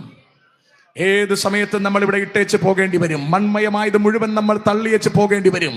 എന്തെങ്കിലും കർത്താവ് തന്നെങ്കിലും ഉപയോഗിച്ചോളൂ. ഉപയോഗിക്കുന്നവർ ഓർത്തോണം, ഏത് നിമിഷവും വലിച്ചെറിയേണ്ടി വരും. അതിലാഴമായി അങ്ങ് താണുപോകരുത്, അതിലാഴമായി അങ്ങ് വിഘരിക്കാൻ നിൽക്കരുത്. ഭൗതികമായത് എന്തെങ്കിലും കിട്ടിയിട്ടുണ്ടെങ്കിൽ ദൈവം ഉപയോഗിക്കാൻ തന്നതാണെന്ന് മാത്രം ഓർത്ത് ഉപയോഗിച്ച് അവകളെ വലിച്ചെറിഞ്ഞ് അക്കരയ്ക്ക് പോകാൻ നമ്മൾ റെഡി ആയിട്ട് നിൽക്കണം. നമ്മുടെ കർത്താവിന്റെ കാഹളം ധ്വനിക്കാറായി. സ്തോത്രം. കർത്താവ് ചോദിക്കുന്നൊരു ചോദ്യമുണ്ട്, അന്ത്യകാലത്ത് വിശ്വാസം കണ്ടെത്തുമോ? വിശ്വാസം കണ്ടെത്താത്തൊരു കാലം എത്തിയിരിക്കുന്നു. എന്നിലും നിങ്ങളിലും വിശ്വാസം ഡെവലപ്പ് ചെയ്യണം. എന്ന് പറഞ്ഞാൽ ഞാൻ യേശുവിൽ മാത്രമേ ആശ്രയിക്കൂ. ഏത് പ്രതിസന്ധിയുടെ നടുവിലും എനിക്ക് യേശുവിൽ ആശ്രയിക്കണം. ഏത് വിഷയത്തിന്റെ നടുവിലും എനിക്ക് യേശുവിൽ ആശ്രയിക്കണം. കലങ്ങാതെ യേശുവിൽ ആശ്രയിച്ച്, കുലുങ്ങാതെ യേശുവിൽ ആശ്രയിച്ച് എനിക്ക് അക്കരെ നാട്ടിൽ പോകണം. ഇതായിരിക്കണം നമ്മുടെ പ്രത്യാശ. ഇതിൽ കുറഞ്ഞതൊന്നും മുട്ടുവേദന വന്നു, പ്രാർത്ഥിച്ചില്ല, പാസ്റ്റർ വന്നില്ല എന്നും പറഞ്ഞ് സഭ ചാടി നടക്കരുത്. ആദ്യം ക്രിസ്തുവിൽ ഉറയ്ക്കുക. സഭയുടെ കാര്യം രണ്ടാമത്തെ കാര്യം. ക്രിസ്തുവിൽ ഉറയ്ക്കുക, എന്നിട്ട് വേണം സഭയിൽ ഉറച്ചു നിൽക്കാൻ. സ്വതന്ത്രം. ഇത് വിശ്വാസി എന്റെ വീട്ടിലെ പ്രാർത്ഥനയ്ക്ക് വരാത്തോണ്ട് ഞാൻ നാളെ സഭയിൽ വരില്ല. ഇതൊക്കെ എന്ത് ഇടപാടുകളാണ്? ഇങ്ങനത്തെ ആടുകളെ കൊണ്ടു നടക്കരുത്, കറി വെച്ച് തരണമെന്നാണ് എനിക്ക് പറയാനുള്ളത്. ഇങ്ങനത്തെ ഒന്നും കൊണ്ടുവരുന്നൊരു കാര്യമില്ല, ഒരു ഗുണവും ഇല്ലാത്തത്. സ്വതന്ത്രം. ആടെന്ന് പറഞ്ഞാൽ ഗുണം പിടിക്കണം, അതിന് വളർച്ച വേണം, അത് ഗുണം പിടിക്കണം. അതല്ല ചുമ്മാ മുരടിച്ച് നമ്മുടെ സമയവും കളഞ്ഞ് എപ്പോഴും കാലും പൊക്കി വെച്ചുകൊണ്ടിരിക്കും. ഇതിന് തടവി കൊടുക്കണം. ഇതിന് തടവി കൊടുക്കുന്ന നേരം ഉണ്ടെങ്കിൽ 10 വേറെ ആടി നമുക്ക് വാങ്ങിച്ച് വളർത്താം. ഞാൻ ചുമ്മാ പറഞ്ഞല്ലേ, സത്യം പറയുകയാണ്. ഞാൻ അങ്ങനെ ചില ആടുകൾക്ക് വേണ്ടി ചുമ്മാ എൻ്റെ സമയം കളഞ്ഞു. പിന്നീട് ഞാൻ മനസ്സിലാക്കി ഇത് വേസ്റ്റാണ്. ഇത് പിശാച് വെച്ചിരുന്ന ഒരു പണിയാണിത്, ഇതിനെ തടവിക്കൊണ്ടിരിക്കാൻ. ഒരു കാലത്ത് ശരിയാവൂലെന്ന് പിശാചിന് നന്നായിട്ടറിയാം. അതുകൊണ്ട് അതിനെ വച്ച് കെട്ടിക്കോ, കുഴപ്പമൊന്നുമില്ല. അതിനെ വച്ച് കെട്ടി അവിടെ ഇരുത്തിയിട്ട് വേറെ ആടിന്റെ കാര്യം നോക്കണം. സ്വതന്ത്രം. ഒരിക്കലും ഗുണം പിടിക്കാത്ത ചില ആടുകൾ സഭയിൽ വെറുതെ മെനക്കെടുത്താൻ വേണ്ടി വന്ന് കിടക്കും. ഡെയിലി അതിനു വേണ്ടി പ്രാർത്ഥിക്കാൻ പോകണം. മെനക്കെടരുത്, അതിനെ തട്ടിക്കളയണം. ഞാൻ പറഞ്ഞത് നിങ്ങൾ മനസ്സിലാക്കുന്നു എന്ന് ഞാൻ സത്യമാണ് ഈ പറഞ്ഞത്, ചുമ്മാ പറയുന്നല്ല. ആർക്കെങ്കിലും എന്തെങ്കിലും പ്രയാസം ഉണ്ടെങ്കിൽ മീറ്റിംഗ് കഴിഞ്ഞതിന് ശേഷം എന്നോട് ചോദിച്ചാൽ മതി, ഞാൻ കാര്യങ്ങൾ സംസാരിക്കും. ഉപദ്രവിക്കൊന്നും ചെയ്യരുത്. നാളെ രാവിലെ മീറ്റിംഗ് ഉള്ളതാണ്. സ്വതന്ത്രം. ഞാൻ സത്യമായി പറഞ്ഞേ. ഞാനിപ്പോൾ പാസ്റ്ററായപ്പോഴേ സംഭവങ്ങളെ കുറിച്ച് എല്ലാം പഠിച്ചു വരികയാണ്. പണ്ട് ഞാൻ സർജനായിരുന്നു അല്ലേ. ആൾക്കാർ മൈക്ക് റെഡിയാക്കി കിടത്തി ഞാൻ വലിച്ചു കയറി മുറിച്ച് റെഡിയാക്കി കൈ കൊടുക്കും. സ്വതന്ത്രം. ഇപ്പൊ അങ്ങനെ മുറിക്കാൻ നോക്കൂല. ഇങ്ങനെ ആലോചിച്ച് നോക്കിയിട്ട് വേണോ വേണ്ടെന്ന് ആലോചിച്ച് നോക്കിയിട്ട് ഇത് ചാവുകി പിന്നെ ഇതിനാണ് അറക്കുന്നത് എന്നുള്ളതാണ് ഇപ്പോഴത്തെ ആലോചന അല്ലേ. മറ്റത് ചാകുന്നും പറത്ത് കളയാമെന്നുള്ളതാണ് എൻ്റെ ചിന്ത. സ്വതന്ത്രം. നമുക്ക് മടങ്ങി വരാം. ദൈവമക്കളെ, തോമസ് സിമ്പിളായിട്ട് ചോദിക്കുക, നീ എവിടെ പോവാണ്? ഞങ്ങൾക്കറിയില്ല, പിന്നെ എങ്ങനെ വഴി അറിയാം? ഇത് സിമ്പിളായിട്ട് പറയാണ്. കണ്ടോ, കർത്താവിന്റെ ഹൃദയം തകർന്നു. ക്രൂശിലോട്ട് പോകാൻ പോകുന്നതിന് തൊട്ട് മുമ്പിലത്തെ വർത്തമാനമാ. കണ്ടോ, ക്രൂശിലേക്ക് പോകുന്നതിന് തൊട്ട് മുമ്പത്തെ വർത്തമാനം ഇത്. നീ എവിടൊക്കെ പോകുന്നത് ഞങ്ങൾക്ക് അറിയത്തില്ല, വഴി ഞങ്ങൾക്ക് അറിയത്തില്ല. കർത്താവ് പിന്നെ അങ്ങോട്ട് ഡെസ്പറേറ്റ് ആയില്ല കേട്ടോ. ഞാനത് ചോദിച്ചിട്ട് പിന്നെ എന്തോ കണ്ടിട്ടാണ് എന്റെ പുറകെ നടന്നത് ഞാൻ ചോദിച്ചേനെ. കർത്താവ് ഭാഗ്യത്തിന് അതൊന്നും ചോദിച്ചില്ല. കർത്താവ് സിമ്പിളായിട്ട് പിന്നെയും പറയാണ്, ഞാൻ തന്നെ വഴിയും സത്യവും ജീവനുമാകുന്നു, എന്നിലൂടെ അല്ലാതെ ആരും പിതാവിന്റെ അടുക്കൽ എത്തുന്നില്ല. കണ്ടോ, പിതാവിന്റെ അടുക്കൽ നിന്നാണോ ഞാൻ വന്നത്. അവിടെ വീടുണ്ടെന്ന് ഞാൻ പറഞ്ഞത്, അവിടേക്കാ ഞാൻ ഇപ്പൊ പോകുന്നത്. നിങ്ങളെ ഇപ്പൊ കൊണ്ടുപോകത്തില്ല, ഞാൻ പിറകെ കൊണ്ടുപോയിക്കോളാം. എന്നിലൂടെ മാത്രമേ വരാൻ പറ്റത്തുള്ളൂ. ഇതാണ് sum and substance of the gospel. അപ്പൊ ഉലകത്തിന്റെ ഇപ്പോഴത്തെ പ്രശ്നം എന്താണ്? യേശുവിൽ വിശ്വസിക്കാതെ മറ്റ് പലതിലും വിശ്വസിപ്പിക്കുക. കേട്ടോ, യേശുവിൽ വിശ്വസിക്കാതെ മറ്റു പലതിലും വിശ്വസിപ്പിക്കുക. ഈ വിശ്വസിക്കേണ്ടത് രോഗസൗഖ്യത്തിനല്ല. അതുകൊണ്ട് രോഗസൗഖ്യത്തിന് പറഞ്ഞ് പ്രാർത്ഥിക്കാൻ വേണ്ടി നടക്കരുത് അല്ലെ. മുട്ടുവേദന, തലവേദന, പനി, അതിന് മറ്റേ കൊട്ടൻ ചുക്കാലി തൈലം വാങ്ങിച്ചു കൊടുത്താൽ മതി അല്ലേ. സഭയിലെ മൂപ്പന്മാരെ വരുത്തി കൊട്ടൻ ചുക്കാലി തൈലം തേച്ച് പ്രാർത്ഥിക്കുക. മൂപ്പന്മാരായിരിക്കണം എന്നൊക്കെ തീത്തോസിലും തിമോത്തിയോസിലും കിടപ്പുണ്ട്. അങ്ങനെയുള്ള സാധനം ഉണ്ടെങ്കിൽ മതി, ഇല്ലെങ്കിൽ തേക്കരുത്. തേച്ചാൽ പിന്നെ അതിനേക്കാളും പ്രശ്നമാവും. സ്തോത്രം. അങ്ങനെ മൂപ്പന്മാരെന്ന് പറഞ്ഞ് കുറെ പേര് ഇപ്പൊ ഇറങ്ങിയിട്ടുണ്ട്. അവരാണ് മൂപ്പന്മാരെന്ന്. അത് യൂട്യൂബിൽ നോക്കി അത് ബാക്കി അവിടെ കാണാം. ബൈക്ക് പോയാ ഇല്ല. യേശു അവനോട്, ഞാൻ തന്നെ വഴിയും സത്യവും ജീവനുമാകുന്നു. ഞാൻ മുഖാന്തരമല്ലാതെ ആരും പിതാവിന്റെ അടുക്കൽ എത്തുന്നില്ല. നിങ്ങൾ എന്നെ അറിഞ്ഞുവെങ്കിൽ. ആ വാക്ക് ഭയങ്കര ഷാർപ്പാണ്. ഞാൻ മുഖാന്തരമല്ലാതെ ആരും പിതാവിന്റെ അടുക്കൽ. ഈ ഉറപ്പ് പിശാചിനറിയാം. യേശുവിനോട് അല്ലാതെ ഒരുത്തനും പോകാൻ പറ്റത്തില്ല. അതുകൊണ്ട് ആ പിശാച് വേറെ ഡെമ്മി കൊണ്ട് നിരത്തി വെച്ച് തരും. ഇതുവഴി പോവാം, ഇതുവഴി പോവാം, ഇതുവഴി. എല്ലാ റോഡും റോമിലേക്ക് തന്നെയാണ്. അപ്പൊ ജനത്തിന് കൺഫ്യൂഷൻ. ഇതിപ്പോ എന്ത് ചെയ്യാൻ? ഇതിൽ ഒറിജിനൽ ക്രിസ്തുവിനെ കണ്ടെത്തണം. ഒറിജിനൽ ക്രിസ്തു തിരുവഴുത്തിലെ ക്രിസ്തുവാണ്. റോഡ് വക്കിന് കൈവിട്ട് നിൽക്കുന്ന ക്രിസ്തു അല്ല. ജൂബിലി ഹോസ്പിറ്റലിന്റെ ഫ്രണ്ടിലും ഒരു ക്രിസ്തു കൈവിട്ട് നിൽപ്പുണ്ട്. തൊട്ടിപ്പുറത്ത് പാളയത്ത് ഇറങ്ങുമ്പോൾ അവിടെയും ഒരു ക്രിസ്തു കൈവിട്ട് നിൽപ്പുണ്ട്. ഞാൻ പറഞ്ഞ മനസ്സിലാകുന്നുണ്ടോ? ഇതൊന്നും ഒറിജിനൽ ക്രിസ്തു അല്ല. ഇതൊക്കെ വേറെ ക്രിസ്തുവാണ്. അത്ര പിടിച്ചില്ലെന്ന് എനിക്കറിയാം. ആ പിടിച്ചില്ലേ വേണ്ട. ബൈക്ക് നിങ്ങൾ എന്നെ അറിഞ്ഞു എങ്കിൽ. കർത്താവ് തോമസിനോട് പറയാം, നിങ്ങൾ എന്നെ അറിഞ്ഞു എങ്കിൽ എന്റെ പിതാവിനെയും അറിയുമായിരുന്നു. കർത്താവ് പറയടാ, നിങ്ങൾ എന്നെ അറിഞ്ഞെങ്കിൽ പിതാവിനെ അറിയുമായിരുന്നു. അല്ലേ? എന്നെ അറിഞ്ഞെങ്കിൽ പിതാവിനെ അറിയാം. എന്റെ അപ്പനെ അറിയാവുന്ന ഒരുപാട് ഇവിടെ ഇരിപ്പുണ്ട്. എന്നെ അറിയുന്നവർക്ക് എന്റെ പിതാവിനെ അറിയാം. അതാ കർത്താവ് പറയുന്നത്. എടാ, നിങ്ങൾ ഞാൻ 3.5 കൊല്ലം കൂടെ നടന്നില്ലേ? നിങ്ങൾ എന്നെ അറിഞ്ഞെങ്കിൽ പിതാവിനെ അറിയുമായിരുന്നു. കണ്ടോ? അറിയുമായിരുന്നു. അറിയേണ്ടതാണ്. നിങ്ങൾക്ക് എന്തറിയാം? നിങ്ങൾക്ക് അപ്പം കുറെ പേർക്ക് കൊടുത്തത് അറിയാം. അത്ഭുതം ഏത് ചോദിച്ചാലും അറിയാം. അറിഞ്ഞുകൂടാത്തത് മുമ്പിൽ നിൽക്കുന്ന പുള്ളി ആരാണെന്ന് അറിയില്ല. സ്തോത്രം. എന്നാൽ യൂതയ്ക്ക് ആളാരാണെന്നറിയാം. ഞാൻ പറഞ്ഞ സെൻസ് വേറെയാണ്. യൂതയ്ക്ക് ആളാരാണെന്നറിയാം. വിറ്റാ 10 പൈസ കിട്ടുമെന്നറിയാം. അതിലൂടെ ജീവൻ പ്രാപിക്കാൻ യൂതയ്ക്കും അറിയില്ല. പത്രോസ് ഉദ്ദേശം ഉന്നം വച്ചിരിക്കുന്നത് യേശു രാജാവായിട്ട് വരുമ്പോൾ ആഭ്യന്തരമന്ത്രിയാവാനാണ്. യാക്കോബ് യോഹന്നാനും കൂടെ കൂടിയിരിക്കുന്നത് ഫിനാൻസ് മിനിസ്റ്ററോ മറ്റെന്തെങ്കിലുമൊക്കെ ആവാനായിരിക്കും. ഉദ്ദേശം കാണും, ഇല്ലാതെ വരില്ല. യവന്മാരിൽ ഒരൊറ്റൊരുത്തൻ പിതാവിന്റെ അടുക്ക പോകാൻ വേണ്ടി വന്നിട്ടില്ല. നമ്മൾ എന്തിനാ ദൈവമക്കളെ ഇറങ്ങി തിരിച്ചത് യേശപ്പന്റെ പിറകെ? അങ്ങനെ ഒന്നും അല്ല പാസ്റ്ററേ. ഭൂതം പിടിച്ച് സുഖമില്ലാതെ കിടന്നപ്പോൾ അവിടെ ഉള്ളൊരു ആൻറ്റി വിളിച്ചുകൊണ്ട് വന്നതാണ് പാസ്റ്ററേ. പിന്നെ അന്ന് വന്ന് ഭൂതം അങ്ങ് പോയപ്പോൾ ഒരു സുഖമുണ്ട്, അങ്ങനെ പള്ളിയിൽ വന്നതാ. പിന്നെ പാസ്റ്റർ പറഞ്ഞ് പേടിപ്പിച്ചിട്ടുണ്ട്, ഇത് പോവാ ഇനി വരാതെ വല്ലതും ഇരുന്ന സാധനം പിന്നെയും വരും, വഴി നിൽക്കുകയാണ്. അതുകൊണ്ട് കയറാതിരിക്കാൻ വേണ്ടി ഇങ്ങനെ വരുന്നതേ ഉള്ളൂ. ഇവിടെ നിന്ന് മാറി വേറെ എവിടെയെങ്കിലും വീട് വെച്ചാൽ പിശാച് കാണൂലല്ലോ, പിന്നെ പള്ളി പോകില്ല. ശരിയല്ലേ? എന്തിനാ നമ്മൾ ക്രിസ്ത്യാനിയായത്? ചിലരങ്ങനെ കല്യാണം വഴി ആയതാണ്, അല്ലേ? കല്യാണം വഴി ആയതാണ്. കഴിഞ്ഞ ദിവസം ഞാൻ കുറച്ച് സയൻറ്റിസ്റ്റുമാർക്ക് ക്ലാസ് എടുക്കുന്നുണ്ട്. അപ്പോൾ കഴിഞ്ഞ ദിവസം ഒരു സയൻറ്റിസ്റ്റിൻ്റെ അടുത്ത് ഞാൻ ക്ലാസ് എടുക്കാൻ വേണ്ടി അവർ വേറൊരു സയൻറ്റിസ്റ്റിൻ്റെ അടുത്തോട്ട് കൊണ്ടുപോയി. അപ്പോൾ അയാൾ ക്രിസ്ത്യനാണ്. അപ്പോൾ അയാളുടെ അടുത്ത് പറഞ്ഞ് ഞങ്ങളെല്ലാവരും CSI കാരാണെന്നൊക്കെ പറഞ്ഞു വെച്ചിരുന്നു. അങ്ങനെ എന്നെ അവിടെ ക്ലാസ്സിനെ കൊണ്ടുപോയി. അപ്പോൾ ഞാൻ ക്ലാസ്സിനോട് ചെല്ലുമ്പോൾ എൻ്റെ ഭാര്യയുടെ കൂടെ ഉണ്ട്. അപ്പോൾ അവളെൻ്റെ അടുത്ത് ചോദിച്ചു, ഞാനുള്ള കാര്യങ്ങൾ പറഞ്ഞുകൊണ്ടിരിക്കുകയാണ്. ഇവിടുത്തെ സാറിൻ്റെ ഭാര്യ സ്ഥലമൊക്കെ പറഞ്ഞു കൊടുത്തു, ഇന്ന സ്ഥലത്താണ്. അപ്പോൾ അവളുടെ അടുത്ത് പറയുകയാണ്, അവിടെ ക്രിസ്ത്യാനികൾ ആരും ഇല്ലല്ലോ. അവളുടെ ഏരിയയിലാണ്, അവിടെ ക്രിസ്ത്യാനികൾ ആരും ഇല്ലല്ലോ. ഞാൻ പറഞ്ഞ ക്രിസ്ത്യാനിയെ കൊണ്ട് നിനക്ക് അറിഞ്ഞുകൂടാത്തതാണ് എന്നൊക്കെ പറഞ്ഞ് നേരെ അവിടെ ചെന്നപ്പോൾ കണ്ടപ്പോൾ ഇവള് പറയാണ്, ഇവർക്ക് തമ്മിൽ പിന്നെ പരിചയമുണ്ട്. പരിചയമില്ല പറഞ്ഞിട്ട് എൻ്റെ അടുത്തൊന്ന് പറയാണ്, ഞാൻ നിങ്ങളുടെ അടുത്ത് പറഞ്ഞില്ലേ ഇത് ഹിന്ദുവാണ് അല്ലേ? പക്ഷെ അവൾ കുരിശ് മാലയൊക്കെ ഇട്ടിട്ടുണ്ട്. പിന്നെ ഇവള് തന്നെ കാര്യങ്ങൾ ചോദിച്ചു. അപ്പോൾ അവൾ പറഞ്ഞു, ഞാൻ ഹിന്ദുവാണ്, സയന്റിസ്റ്റിന്റെ കല്യാണം വന്നപ്പോൾ ഞാൻ അങ്ങ് ക്രിസ്ത്യാനിയായി. ഇതേടങ്ങും. ഞാൻ പറഞ്ഞു, മനസ്സിലായോ? ഈ സയന്റിസ്റ്റ് എന്ത് കണ്ടാണ് അവരെ കെട്ടിയത് എനിക്ക് അറിഞ്ഞുകൂടാ. എന്താണ് എനിക്ക് ഇതൊന്നും മനസ്സിലാകുന്നില്ല. കെട്ടാൻ വേണ്ടി ക്രിസ്ത്യാനി ആവുന്നു, കെട്ടാൻ വേണ്ടി ഹിന്ദു ആവുന്നു, ജോലി കിട്ടാൻ വേണ്ടി ഹിന്ദു ആവുന്നു, പിന്നെയും പിശാചി പോകാൻ വേണ്ടി ക്രിസ്ത്യാനി ആവുന്നു. ഇതിപ്പോ പിശാചിന്റെ എൻ്റെ ഒരു കൺഫ്യൂഷൻ ഇതേതാണെന്ന്.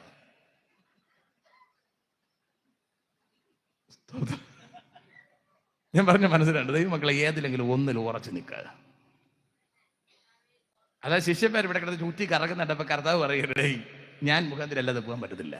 എന്നെ അറിഞ്ഞെങ്കിൽ പിതാവിനെ നിങ്ങൾ അറിയുമായിരുന്നു. അപ്പൊ അടുത്ത ശിഷ്യന്റെ ചോദ്യം ദാ വരുന്നു, വൈകി നിങ്ങൾ എന്നെ അറിഞ്ഞുവെങ്കിൽ എന്റെ പിതാവിനെ അറിയുമായിരുന്നു.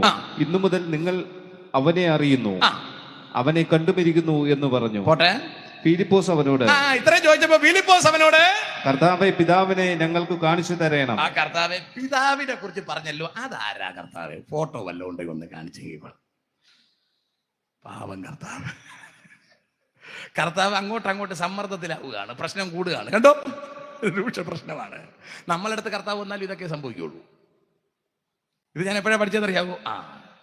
ഇനി വലിയ കൺവെൻഷൻ പരിപാടി കുറച്ചിട്ട് ക്ലാസ്സുകളിലേക്ക് ഇറങ്ങിയപ്പോഴേ എനിക്ക് മനസ്സിലായത് ആൾക്കാർക്ക് സംഭവം മനസ്സിലായിട്ടില്ല. പടമൊക്കെ കാണിച്ചു കൊടുക്കുമ്പോൾ ആൾക്കാർ കയ്യൊക്കെ അടിച്ച് പോയി ബഹളമൊക്കെ വെച്ച് കൂടെ നിൽക്കുമെങ്കിലും കഥ പിടികിട്ടിയിട്ടില്ല എന്ന് പിന്നീടാണ് ഞാൻ മനസ്സിലാക്കിയത്. അല്ലേ? പഴയ അപ്പച്ചന്മാർ പറയില്ലേ, കഥ അറിയാതെ കൂത്ത് കാണുക എന്ന്, ആട്ടം കാണുക എന്ന്. കഥകളി കണ്ടോണ്ടിരിക്കും, സംഭവം കൊള്ളാം, എന്താണ് ഒന്നും മനസ്സിലായില്ല, കേമായിരിക്കണു അല്ലേ? അങ്ങനെ ഒരു കാര്യമില്ല. സംഭവം എന്താണെന്ന് മനസ്സിലാക്കണം. നമ്മളിവിടെ എത്ര ദിവസമുണ്ടെന്ന് എണ്ണി പിടിപ്പിക്കണം. ഇത്ര ദിവസം കഴിയുമ്പോൾ ഞാൻ എവിടെ പോകാൻ പോകുന്നു എന്നുള്ളതിന് കൃത്യമായ ബോധം വേണം. ഈ ബോധമില്ലാത്ത നാട്ടുകാരെ പോലെ നമ്മൾ ജീവിക്കരുത്. അവിടെയാ പൗലോസ് പറഞ്ഞത്, ഞാൻ ആരെ വിശ്വസിച്ചിരിക്കുന്നു എന്ന് ഞാൻ അറിയുന്നു, വിട്ടുപിരിഞ്ഞ് ക്രിസ്തുവിനോടുകൂടെ ഇരിക്കാൻ എനിക്ക് അതിയായ ആഗ്രഹമുണ്ട്. സ്തോത്രം. ഞാൻ ആ ഭാഗത്തേക്ക് ഒന്ന് ഇറങ്ങി വരട്ടെ, വായിക്കുന്നതാട്ടെ. പിതാവിനെ ഞങ്ങൾക്ക് കാണിച്ചു തരണം. ഫിലിപ്പോസ് കയറി ഒരാടി, കർത്താവേ പിതാവിനെ കാണിച്ചു തരണം. ആദ്യത്തെ പറഞ്ഞു എവിടെ നിന്ന് വന്നെന്ന് പറഞ്ഞൂടാ, ആരെന്ന് പറഞ്ഞൂടാ. രണ്ടാമത്തെ ആൾ പറഞ്ഞു നിന്റെ അപ്പനെ അറിഞ്ഞൂടാ. കർത്താവ് ആകെ കുഴഞ്ഞു. വൈകി എന്നാൽ ഞങ്ങൾക്ക് മതി എന്ന് പറഞ്ഞു. പിതാവിന്റെ ഫോട്ടോ എന്ന് കണ്ടാ മതി, എന്നാ മതി. യേശു അവനോട്, ഞാൻ ഇത്ര കാലം നിങ്ങളോട് കൂടെ ഇരുന്നിട്ടും. കർത്താവ് ചോദിക്കടാ, ഇത്രയും ദിവസം നിന്റെയൊക്കെ കൂടെ ഇരുന്നിട്ടും നീ എന്നെ അറിയുന്നില്ലയോ ഫിലിപ്പോസേ? ഫിലിപ്പോസ് അപ്പൊ പറയാ, കർത്താവെ എനിക്ക് മാത്രമല്ല ഇവിടെ ഒരുത്തനും മനസ്സിലായില്ല, ഞാൻ ചോദിച്ചെന്നേ ഉള്ളൂ, നിനക്ക് പറ്റുമെങ്കിൽ പറ. സ്തോത്രം. എന്തൊരു ഗതികേടാണ്. സ്തോത്രം. ഇത് വളരെ ഗൗരവമായ കാര്യമാണ്. ഇത് കഴിയുമ്പോഴാണ് കർത്താവ് പറയുന്നത്, പരിശുദ്ധാത്മാവ് നിങ്ങൾക്ക് മേൽ വരും കേട്ടോ, പരിശുദ്ധാത്മാവ് പറഞ്ഞു തരും. കറക്റ്റാണ്. ഇപ്പൊ നമ്മുടെ ഇടയിൽ ഒരുപാട് ദുരുപദേഷ്ടാക്കന്മാർ ഇറങ്ങിയിട്ടുണ്ട്. എന്തിനാ? ഈ ക്രിസ്തുവിനെ കുറിച്ച് തെറ്റായത് പറഞ്ഞ് നമ്മളെ കലക്കാൻ. അവിടെ നമുക്ക് കൃത്യമായി ക്രിസ്തുവിനെ കുറിച്ച് ബോധ്യം നൽകുന്നത് പരിശുദ്ധാത്മാവ് മാത്രമാണ്. അവിടെയാണ് നമ്മൾ പരിശുദ്ധാത്മാവിനായി കാത്തിരിക്കേണ്ടത്, പരിശുദ്ധാത്മാവിനെ പ്രാപിക്കേണ്ടത്. അപ്പോഴേ പെന്തക്കോസ്ത് ചർച്ചിൽ അടക്കം പഠിപ്പിക്കാൻ തുടങ്ങിയിരിക്കുന്നു, അന്യഭാഷയില്ല. വചനം ഉറപ്പിച്ച് പറയുന്നു, അന്യഭാഷയിൽ സംസാരിക്കുന്നവൻ മനുഷ്യരോടല്ല ദൈവത്തോടത്രേ സംസാരിക്കുന്നത്. ആരും തിരിച്ചറിയുന്നില്ല. പണ്ട് ബ്രദർമാർക്ക് മാത്രമേ ഈ പ്രശ്നം ഉണ്ടായിരുന്നുള്ളൂ. ഇപ്പൊ പെന്തക്കോസ്തുകാർക്ക് സംശയം. കാരണം ഇവർ ഈ വിഷം മൊത്തം കലക്കി കളഞ്ഞു. ഇവിടെയാണ് കൃത്യമായ പഠിപ്പീരാവശ്യം, ക്രിസ്തുവിനെ കുറിച്ച് കൃത്യമായ അറിവാവശ്യം, കൃത്യം പരിശുദ്ധാത്മാവിന്റെ നിറവാവശ്യം, കൃപാവരങ്ങളുടെ ആവശ്യം. ആദ്യ നൂറ്റാണ്ടിലേതുപോലെ ഇക്കാലഘട്ടം നമുക്ക് തരണം ചെയ്യാൻ കഴിയണമെങ്കിൽ കൃപാവരങ്ങളോട് കൂടിയ പരിശുദ്ധാത്മാവിന്റെ നിറവ് നമുക്ക് സഭകളിൽ ആവശ്യം. അതിന്റെ കുറവുണ്ടായാൽ നമ്മൾ പരാജയപ്പെടും, നമ്മൾ കലങ്ങിപ്പോകും, നമ്മൾ പതറിപ്പോകും. ക്രിസ്തുവിലും ദൈവത്തിലും വിശ്വസിക്കാൻ കഴിയാതെ നമ്മൾ തകർന്നു പോകും. അത് സംഭവിക്കാതിരിക്കേണ്ടതിന് ഉയരത്തിലെ ആത്മാവിനെ നമ്മൾ പ്രാപിക്കേണ്ടത് അത്യാവശ്യം. Price the Lord.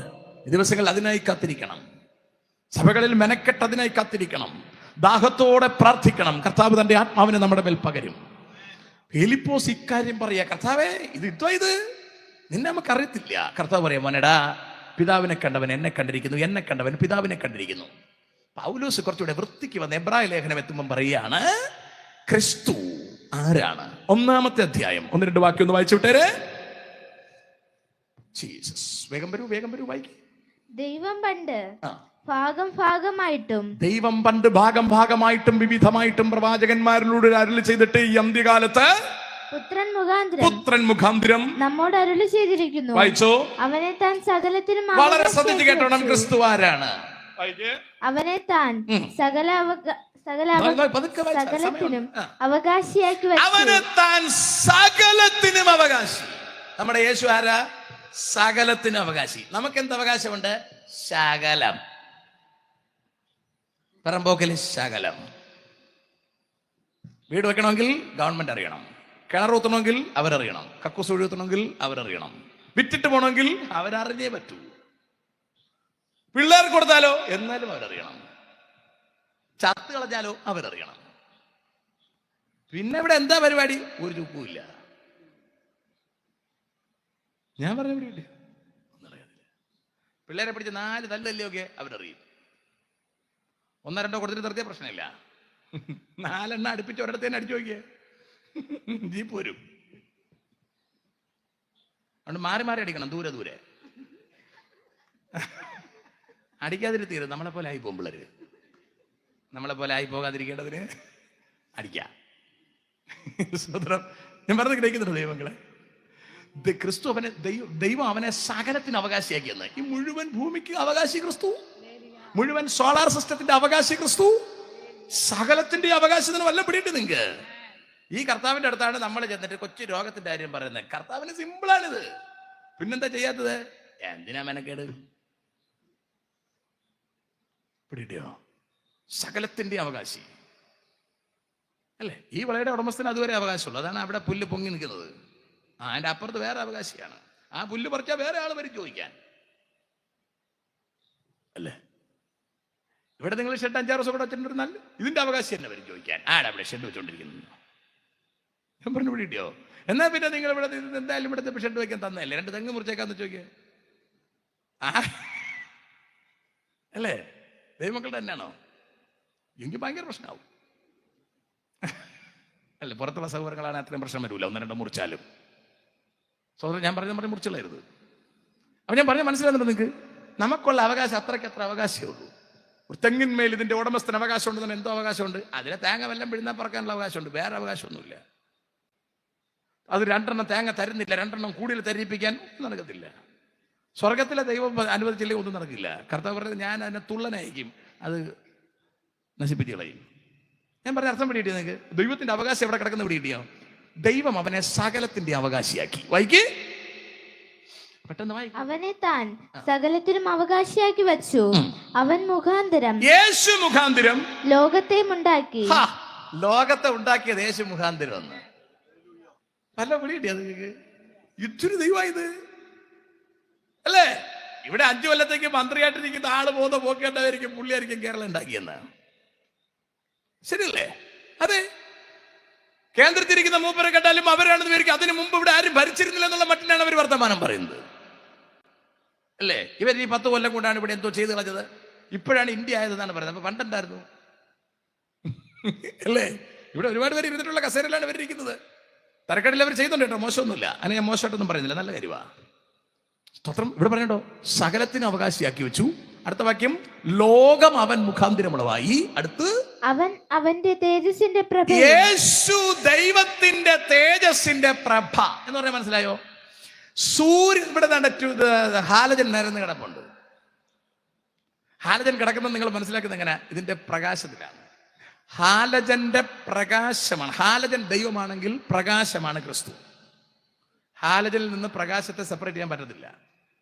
2 ഒന്നാണോ? ഒന്നാണ്. 2 ആണോ? 2 ആണ്. 2 ആണോ? 1 ആണ്. 1 ആണോ? 2 ആണ്. അതെങ്ങനെ? പിടിയോ? ഈ ലൈറ്റും അതിന്റെ പ്രകാശവും അതിന്റെ രശ്മിയും സെപ്പറേറ്റ് ചെയ്യാൻ പറ്റുമോ? പറ്റില്ല. അതുപോലെ പിതാവും പുത്രനും, അതാ പറഞ്ഞേ, ദൈവത്തിന്റെ തേജസ്സിന്റെ പ്രഭ. പിടിയോ? അടുത്ത്, തത്വത്തിന്റെ മുദ്ര എന്ന് പറഞ്ഞാൽ ഒരു പേപ്പറിൽ, ഗവൺമെന്റ് പേപ്പർ ഇങ്ങനെ എന്താ നിങ്ങളുടെ ഓർഡർ അടിച്ചു തരികയാണ്. അടിച്ചിട്ട് വെറും പേപ്പറാണ്. അതിൽ മുദ്ര അടിച്ചു കഴിഞ്ഞാൽ ഇതിന്റെ കളർ മാറും, പേപ്പറിന്റെ സ്വഭാവം മാറും. ഗവൺമെന്റ് എന്ന് പറഞ്ഞാൽ എവിടെ? ആ സീലിലാണ് ഗവൺമെന്റ്. ഈ ഒരു സീലിലാണോ? അല്ല. ഈ പേപ്പറിൽ ഈ സീല് കയറുമ്പോൾ ഈ പേപ്പറിന്റെ ഗമ മാറും. അതുപോലെ ക്രിസ്തു ദൈവത്തിന്റെ മുദ്രയാണ്. പിടികിട്ടുന്നുണ്ടോ? നിങ്ങൾക്ക്? ആ മുദ്ര ഇല്ലെങ്കിൽ ഒന്നുമില്ല. ആ മുദ്ര വരുമ്പോഴാണ് സംഭവം എന്താണെന്ന് നമുക്ക് മനസ്സിലാകുന്നത്. ഗവൺമെന്റ് എന്താണ് നമുക്കൊരു പിടിയില്ല. സീൽ വീഴുമ്പോൾ മനസ്സിലാവോ? മനസ്സിലാവും. ആ പേപ്പർ കൊണ്ട് കാണിച്ചാൽ മനസ്സിലാവോ? മനസ്സിലാവും. അതാണ് സാധനം. പിടികിട്ടിയോ? ഗവൺമെന്റിനെയും സീലിനെയും തമ്മിൽ സെപ്പറേറ്റ് ചെയ്യാൻ പറ്റുമെന്നിട്ടാൽ പറ്റത്തില്ല. സീലാണോ ഗവൺമെന്റ്? അതെ. ആണോ? അല്ല. ഗവൺമെന്റ് ആണോ സീൽ? അതല്ല. അല്ല. അല്ലേ? ആണ്. എന്താണിത്? അതാണത്. പിടികിട്ടിയാ? ഉറക്കം വരുന്നുണ്ടോ? ഉറക്കൊന്നുമില്ല, നനഞ്ഞ് കുതിർന്നിരിക്കുകയല്ലാണ്. ഒരു മഴയോടെ ഇപ്പം വരും. സ്തോത്രം. ദൈവമക്കൾ എത്ര മനോഹരമായിരിക്കും നോക്കേ. ആ ദൈവത്തെ കുറിച്ച് പറഞ്ഞോ, അവൻ തത്വത്തിന്റെ മുദ്ര. അടുത്ത വാക്കുകൂടെ കേക്ക്, വായിക്ക്. സകലത്തെയും തന്റെ ശക്തിയുള്ള വചനത്താൽ വഹിക്കുന്നവൻ. ക്രിസ്തു എത്ര വലുതെന്ന് നോക്കിയേ. സകലത്തെയും തന്റെ ശക്തിയുള്ള വചനത്താൽ വഹിക്കുന്നവൻ. ആകൊണ്ട് പാപങ്ങൾക്ക് പരിഹാരം വരുത്തിയ ശേഷം ഉയരത്തിൽ മഹിമയുടെ വലത്തുഭാഗത്തിരിക്കുകയും. കണ്ടോ? മതി. ഏതെങ്കിലും ശിഷ്യന്മാർക്ക് ഈ ദർശനം കിട്ടിയോ? അവന്മാര് നീ അവിടെ നിന്ന് നമുക്കറിയത്തില്ല. പൗലോസ് വയ്ക്കുന്ന വൈപ്പ് കണ്ടോ? സകലത്തെയും തൻ്റെ ശക്തിയുള്ള വചനത്താൽ വഹിക്കുന്നവനുമാകെ കൊണ്ട് പാപങ്ങൾക്ക് പരിഹാരം വരുത്താൻ അവന് പറ്റും. ഒരാൾക്കാർക്ക് ഒരു മനുഷ്യൻ വിചാരിച്ചാൽ എല്ലാവരുടെയും പാപം മാറുമോ? മാറും. നിസ്സാര മനുഷ്യനല്ല മനുഷ്യൻ. ലോകം മുഴുവൻ അവൻ മുഖാന്തിരമുണ്ടായി. സകലത്തിൻ്റെയും അധികാരി മനുഷ്യ കോലമെടുത്ത് എന്നെയും നിങ്ങളെയും വീണ്ടെടുക്കാൻ ഭൂമിയിലേക്ക് ഇറങ്ങി വന്നു. ആ ക്രിസ്തു പാപങ്ങൾക്ക് പരിഹാരം വരുത്തിയിട്ട് നമുക്കെല്ലാവർക്കും വേണ്ടി ഇന്ന് മഹിമയുടെ വലതുഭാഗത്തിരുന്ന് പക്ഷപാതം. എന്തിന്? നമ്മളാരും കലങ്ങിപ്പോകാതിരിക്കാൻ, നമ്മളാരും ഇടറിപ്പോകാതിരിക്കാൻ, നമ്മളെ എല്ലാവരെയും ചേർത്ത് സ്വർഗത്തിലേക്ക് കൊണ്ടുപോകാൻ ആവേശത്തോടെ ആ കർത്താവ് ഇരിക്കുകയാണ്. സ്തോത്രം. മാന്യ സുഹൃത്തുക്കളെ, ഈ വലിയ ദൈവമാണ് നമ്മുടെ ദൈവം. ഞാൻ ഒറ്റ വാക്യം പറഞ്ഞ് അവസാനിപ്പിക്കാൻ പോവാണ്. നിങ്ങൾ എനിക്ക് സമയം തന്ന താമസിച്ചാണെന്ന് എനിക്കറിയാം. വേറെ ഒരു കുഴപ്പം കൊണ്ടല്ല, മഴ പെയ്തത് കൊണ്ടാണെന്നും എനിക്കറിയാം. സ്വത്രം. എങ്കിലും എനിക്ക് ബാക്കി പറയാതെ പോകാൻ പറ്റത്തില്ല. മഴയെല്ലാം ശാന്തമായിരിക്കുന്ന സ്ഥിതിക്ക് നമുക്കിത് കേട്ടിട്ട് പോവാം. സ്വത്രം. പെട്ടെന്ന് വിട്ടേക്കാം കേട്ടോ. നാളെ ഞായറാഴ്ചയല്ലേ, ഇത്തിരി നേരം കിടന്നുറങ്ങാമല്ലോ, കുഴപ്പമില്ല അല്ലേ? സ്വതന്ത്രം പറയാവൂ. അത്ര തന്നെ വായിക്കേ. അവിടെ നമുക്ക് ഇനി വായിക്കണ്ട, ഇനി അവിടെ വായിച്ചാൽ ശരിയാവത്തില്ല. ഇനി നമുക്ക് വായിക്കാനുള്ളത് 17-ാം അധ്യായമാണ്. യോഹന്നാൻ സുവിശേഷം 17. അപ്പൊ യേശുവിനെ കുറിച്ച് പിടിയിട്ടല്ലോ, യേശു എത്ര വലിയവനെന്ന് പിടിയിട്ടല്ലോ. ആ യേശു ആരാണെന്ന തിരിച്ചറിവ് കിട്ടിക്കഴിഞ്ഞ പൗലോസ് പറയുകയാണ്, ഞാൻ അവിടേക്ക് പോകാൻ പോവുകയാണ്. ആ ക്രിസ്തുവിന്റെ സ്നേഹത്തിൽ തന്നെ ആർക്കും വേർപിരിക്കാൻ പറ്റത്തില്ല. നമ്മൾ ശരിക്കും അറിയേണ്ടത്, ഈ വലിയ ദൈവമാണ് നമ്മളെ സ്നേഹിച്ചിറങ്ങി വന്നത്. അപ്പൊ നമ്മൾ ചോദിക്കുകയാണ്, എന്നെ സ്നേഹിക്കാൻ ആരുമില്ല, വാട്സാപ്പിൽ തപ്പി നടക്കാൻ ആരെങ്കിലും ഉണ്ടോ? പാവം. അപ്പോഴാണ് ആരെങ്കിലും എന്തെങ്കിലുമൊക്കെ പറഞ്ഞുകൊണ്ട് വന്ന് വിഴുന്നു കൊടുക്കും. അതിന്റെ പിറകെ പോകരുത്. നമ്മളെ സ്നേഹിക്കാൻ ആരുമില്ലെന്ന് കരുതരുത്. അഖിലാണ്ടത്തിന്റെ ഉടയവൻ നമ്മളെ സ്നേഹിക്കുന്നെന്ന്, സർവസൃഷ്ടിയുടെയും ആദ്യജാതൻ നമ്മളെ സ്നേഹിക്കുന്നത്, സകലത്തെയും തന്റെ ശക്തിയുള്ള വചനത്താൽ വഹിക്കുന്ന മഹാദൈവം നമ്മളെ സ്നേഹിക്കുന്നത്. ഇതിന്റെ അപ്പുറം ആര് സ്നേഹിക്കണം? ആ സ്നേഹം രുചിച്ചറിഞ്ഞ പൗലോസാണ് പറയുന്നത്, ക്രിസ്തുവിനെ കുറിച്ചുള്ള പരിജ്ഞാനത്തിന്റെ ശ്രേഷ്ഠത നിമിത്തം ഞാൻ എല്ലാം ചവറം തണ്ണി. ഈ പ്രേമത്തിന് വേണ്ടി ഞാൻ ബാക്കിയെല്ലാം ചവറം തണ്ണി. അല്ലേ? ചില ചെറുക്കന്മാരും പെൺപിള്ളേരും തമ്മിൽ പ്രേമത്തിലായി കഴിഞ്ഞാൽ പെൺപിള്ളേര് എല്ലാം കളഞ്ഞിട്ട് അവൻ്റെ കൂടെ പോവും. അവൻ എന്തുണ്ടെന്ന് അറിഞ്ഞിട്ടാണെന്നോ, നിന്നുറങ്ങാൻ സ്ഥലമുണ്ടോന്ന് പോലും അറിയത്തില്ല, ഓടുകയാണ്. ഒറ്റ പ്രേമത്തിന്റെ പേരിൽ, അടിസ്ഥാനം ഒന്നും അറിയത്തില്ല. ഓടി വെള്ളം കുടിച്ച പലരും ഇവിടെ ഇരിപ്പുണ്ട് അല്ലേ? നീണാൾ വാഴട്ടെ, ദീർഘായുസോടുകൂടി വെള്ളം കുടിച്ച് തീർക്കുക. ഒറ്റ അരിശത്തിനാണ് കിണറ്റിൽ ചാടിയതെങ്കിൽ 7 അരിശം കൊണ്ടും കയറുകയല്ല. ചാടാൻ വേണ്ടി ഇരിക്കുന്നവരുണ്ടെങ്കിൽ ഇവരെ കണ്ട് ലോത്തിന്റെ ഭാര്യയെ ഓർത്തുകൊള്ളിൻ എന്ന് പറഞ്ഞാൽ, നിങ്ങളുടെ മുമ്പേ ചാടി വെള്ളം കുടിക്കുന്നവരെ ഓർത്തോളാനായി പറഞ്ഞേ. അല്ലാതെ നമ്മളിപ്പോൾ അയ്യോ ഇതൊന്നും ചെയ്യരുതെന്നും പറഞ്ഞ പിള്ളേർ കേൾക്കുകയല്ല. മനസ്സിലാണ്ടോ? അതുകൊണ്ട് ആലോചിച്ച് നോക്കിയിട്ടൊക്കെ എടുത്ത് ചാടുക, ഇല്ലെങ്കിൽ ഊപ്പാട് വരുമെന്ന കാര്യം നിങ്ങൾ തിരിച്ചറിയണം. അവിടെ ഇരിക്കട്ടെ, ഞാൻ പെട്ടെന്ന് തിരിച്ചു വരികയാണ്. സ്തോത്രം. സകലത്തിന്റെയും സൃഷ്ടാവ് നമ്മളെ സ്നേഹിച്ചു. എന്തൊരു സ്നേഹമായത്!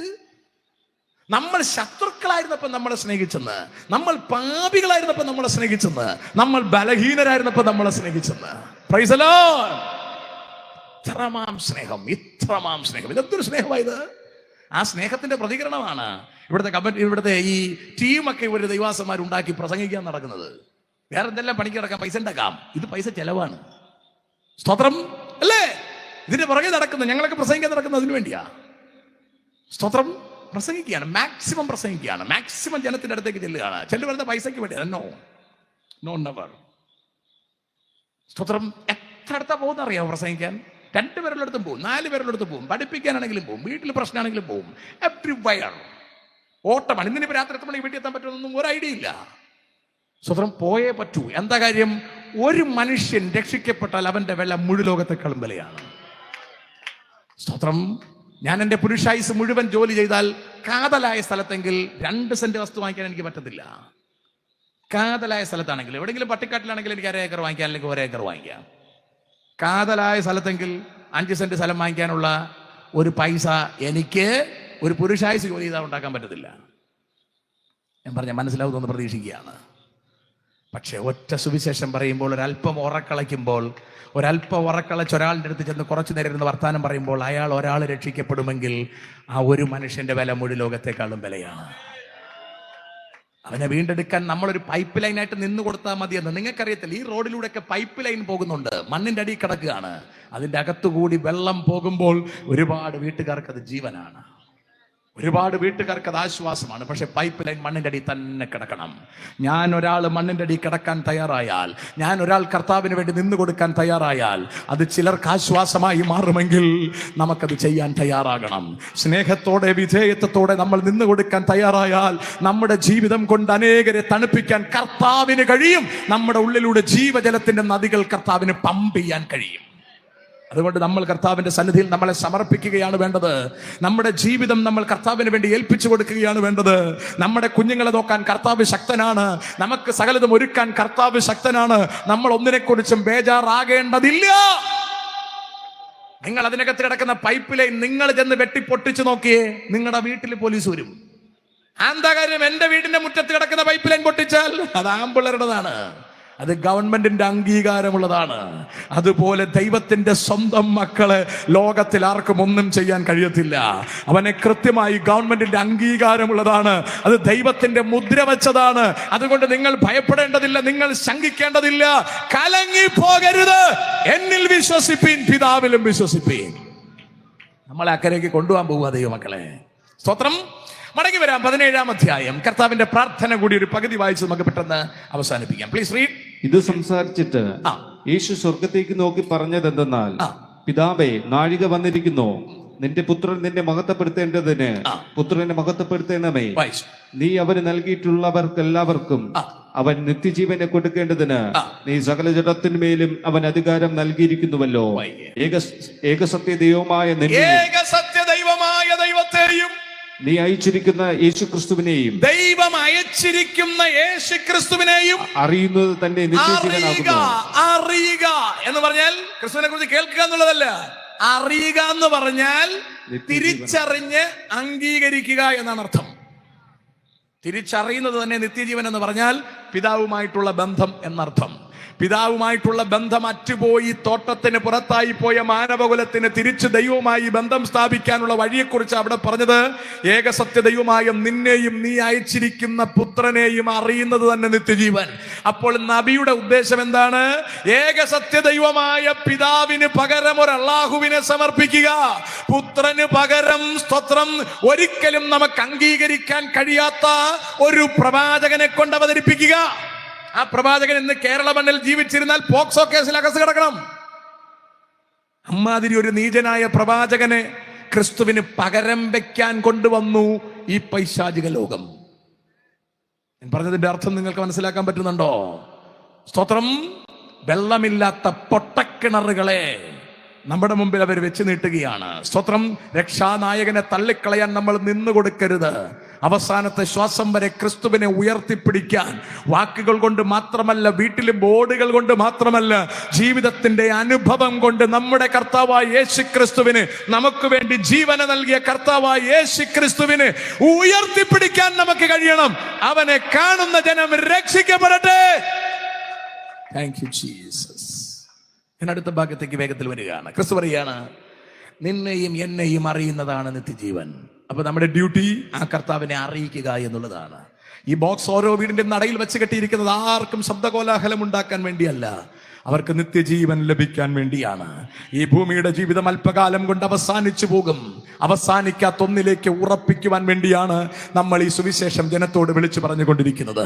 താഴേക്ക് വായിക്ക്, പെട്ടെന്ന് വായിച്ചോ. ഞാൻ ഭൂമിയിൽ നിന്നെ മഹത്വപ്പെടുത്തി, നീ എനിക്ക് ചെയ്യുവാൻ തന്ന പ്രവൃത്തി തികച്ചിരിക്കുന്നു.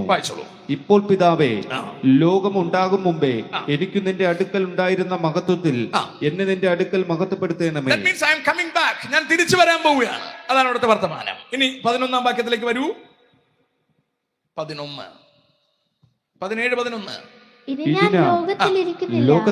ഞാൻ ലോകത്തിലിരിക്കുന്നില്ല. കർത്താവ് പറയാ, ഞാൻ ലോകത്തിൽ ഇനി ഇരിക്കുന്നില്ല. ഞാൻ ഇങ്ങോട്ട് വന്നതല്ലേ, ഞാൻ ഇനി ഇവിടെ ഇരിക്കുന്നില്ല.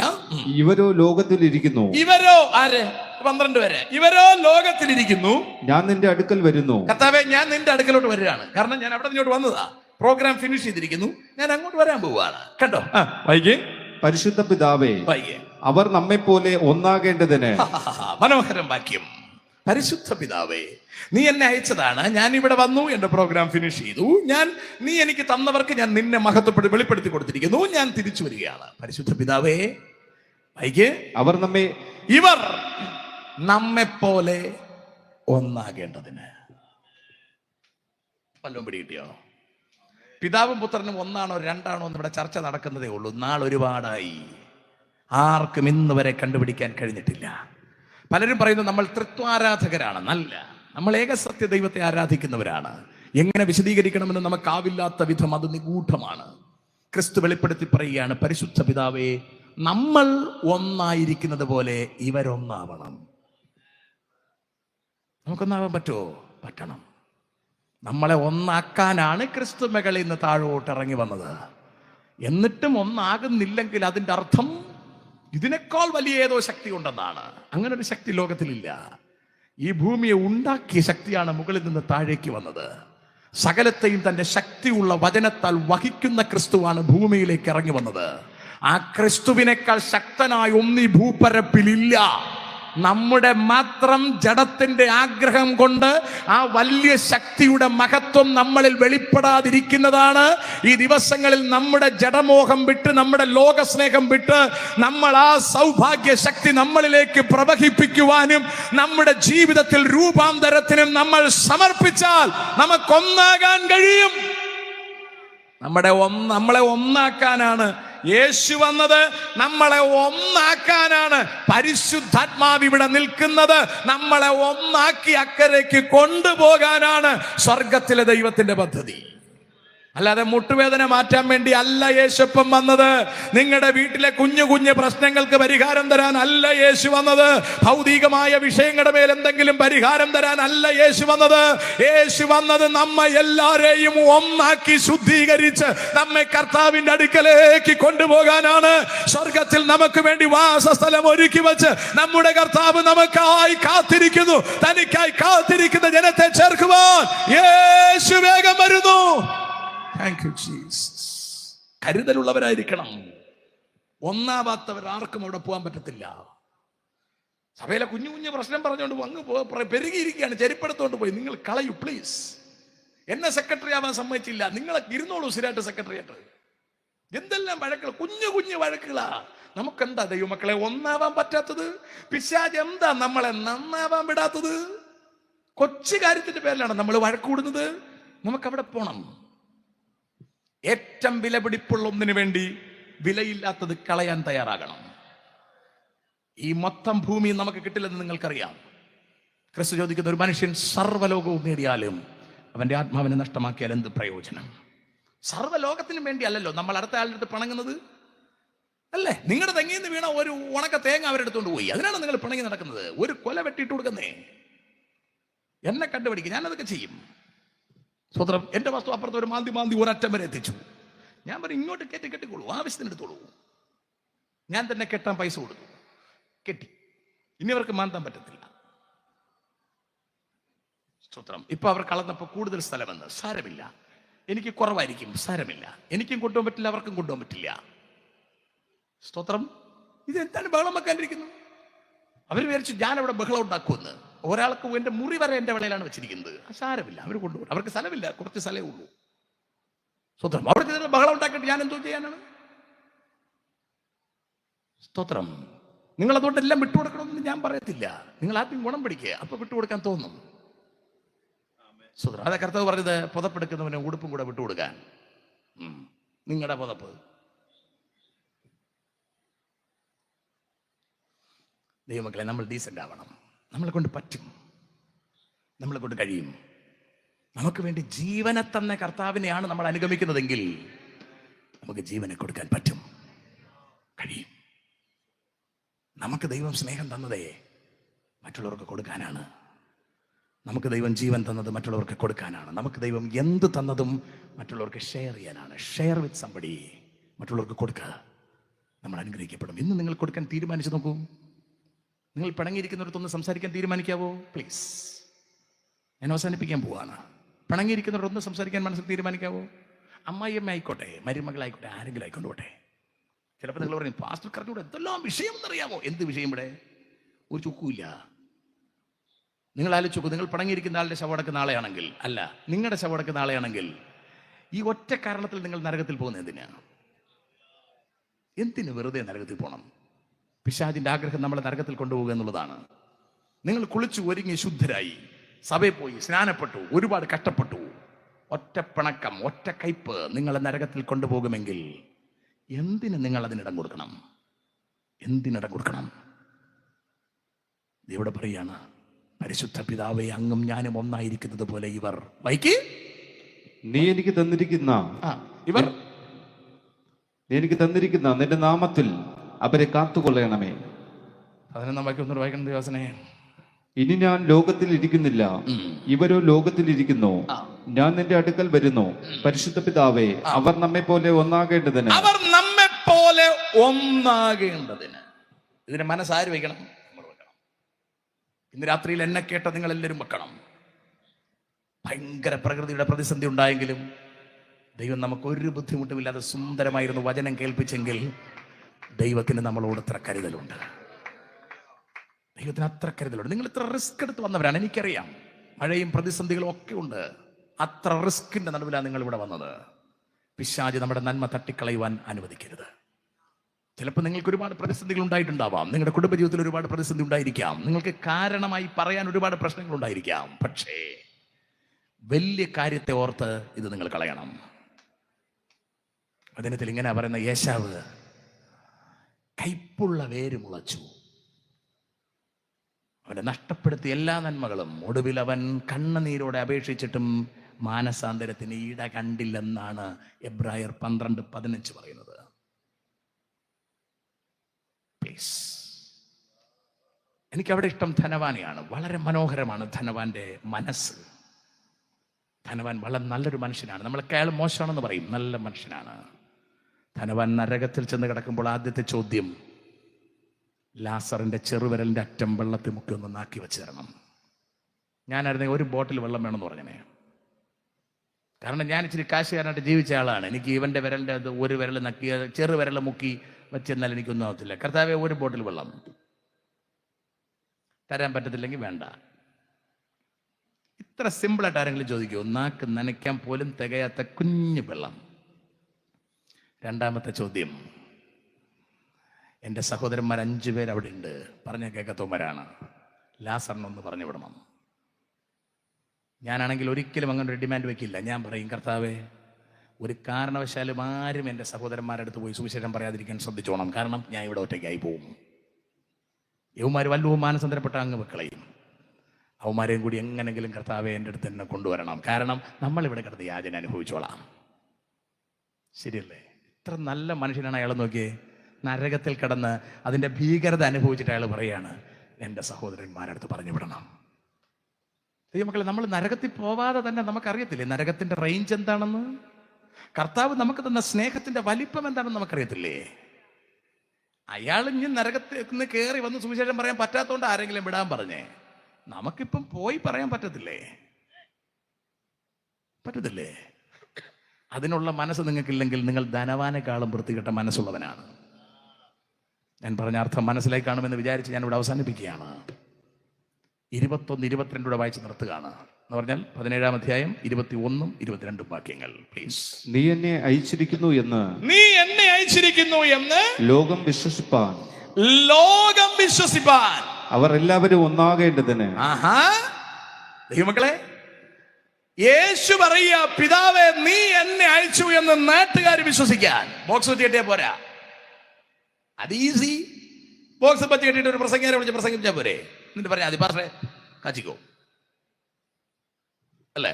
ബൈജു പാസ് എനിക്ക് ഒരു ഗ്ലാസ് വെള്ളം തന്നിട്ട് പറഞ്ഞു കുടിച്ചിട്ട് കത്തിച്ചോളാൻ പറഞ്ഞു. സഹോദരൻ, ആ വെള്ളം നിറച്ച് കുടിച്ചുകൊണ്ട് പിടിപ്പിച്ചോളാൻ. കഴിയുമ്പോൾ ഫുഡും എല്ലാം തരാം. എല്ലാം തരൂ? ഒന്നുമില്ലെന്ന്. സ്തോത്രം. ഞാൻ പറയാൻ കേൾക്കുന്നുണ്ടോ? ഇത് ഈസി പരിപാടി. അതിനെ പറയാണ്ടോ, പിതാവേ, നീ എന്നെ അയച്ചിരിക്കുന്നു എന്ന് നാട്ടുകാർ വിശ്വസിക്കാൻ. പിതാവേ, നീ എന്നിലും ഞാൻ നിന്നിലും ആകുന്നത് പോലെ, പിതാവേ, നീ എന്നിലും ഞാൻ നിന്നിലും ആകുന്നത് പോലെ അവരും തമ്മിൽ ആകേണ്ടതിന് തന്നെ. ഇത് വല്ലതും നടക്കുമോ? ഇത് നടന്നേ പറ്റൂ. ഇത് നടത്താനാ പരിശുദ്ധാത്മാവ് നമ്മുടെ മേൽ വന്നിരിക്കുന്നത്. നമ്മൾ ഒന്നാകണം, നമ്മൾ ക്രിസ്തുവിലാകണം. ഇങ്ങനെയെല്ലാം കൂടി ഒന്നാകണം. കണ്ടോ? പിതാവ്, പുത്രൻ, പരിശുദ്ധാത്മാവ് ഒന്നാണോ മൂന്നാണോ എന്ന് ചർച്ച നടന്നുകൊണ്ടിരിക്കുന്നേ ഉള്ളൂ. അതിൽ കൂടെ നമ്മളും കൂടെ ചേരാൻ പോവാണ്. നമ്മളെയും കൂടി ചേർക്കാൻ പോവാണ്. പിതാവേ, അങ്ങും ഞാനും ഒന്നായിരിക്കുന്നത് പോലെ ഇവർ നമ്മിൽ ഒന്നാകണം. അപ്പോ നാട്ടുകാര് തിരിച്ചറിയും കർത്താവാണ് ഈ ജനത്ത്. കർത്താവിന്റെ മക്കളാണിവർ. കർത്താവിന്റെ മക്കളാണ് നമ്മളെന്ന് അറിയാൻ പാടില്ലാത്ത വിധം എന്തെങ്കിലും കയ്യിലിരിപ്പ് കയ്യിലുണ്ടെങ്കിൽ ഇന്ന് ഉപേക്ഷിച്ചിട്ട് വേണം ഇവിടെ നിന്ന് റോഡിൽ കയറാൻ. അതിനാ പരിശുദ്ധാത്മാവ് ഈ മഴയത്ത് നിങ്ങൾ ഇതിനകത്ത് കയറ്റിയത്. അങ്ങനെ കയറാത്ത 1-2 ദൈവം ഇതിനകത്ത് കയറ്റിയിട്ടുണ്ട്. സ്വതന്ത്രം അതിന്റെ ഉദ്ദേശം അതാണ്. ബാക്കിയോട് വായിച്ചത് അവസാനിപ്പിച്ചോ. 22 വായിച്ചു.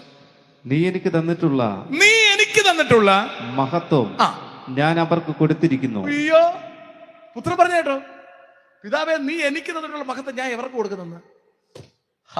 മനോഹരം. ഏദനിൽ നമ്മുടെ മഹത്വം കയ്യിൽ നിന്ന് പോയതാ. എബ്രായ ലേഖനം 2-ാം അധ്യായത്തിൽ പറയുന്നു, നീ അവനെ തേജസ്സും മഹത്വവും അണിഞ്ഞവനാക്കി വിട്ടു. എന്നാൽ ഇപ്പോൾ അതുള്ളതായി കാണുന്നില്ല. ആ മഹത്വം നമുക്ക് തിരിച്ചു തരാൻ പിതാവ് പുത്രന്റെ കയ്യിൽ കൊടുത്തു വിട്ടു. പുത്രൻ ഭൂമിയിലേക്ക് കൊണ്ടുവന്നു. പുത്രൻ താഴേക്ക് കൊണ്ടുവന്നിട്ട് തൻ്റെ ശിഷ്യരെ തിരഞ്ഞെടുത്തിട്ട് പറയുകയാണ്, ഇവർ ഒന്നാകേണ്ടതിന് ദൈവമേ നീ അവരെ കാക്കണം.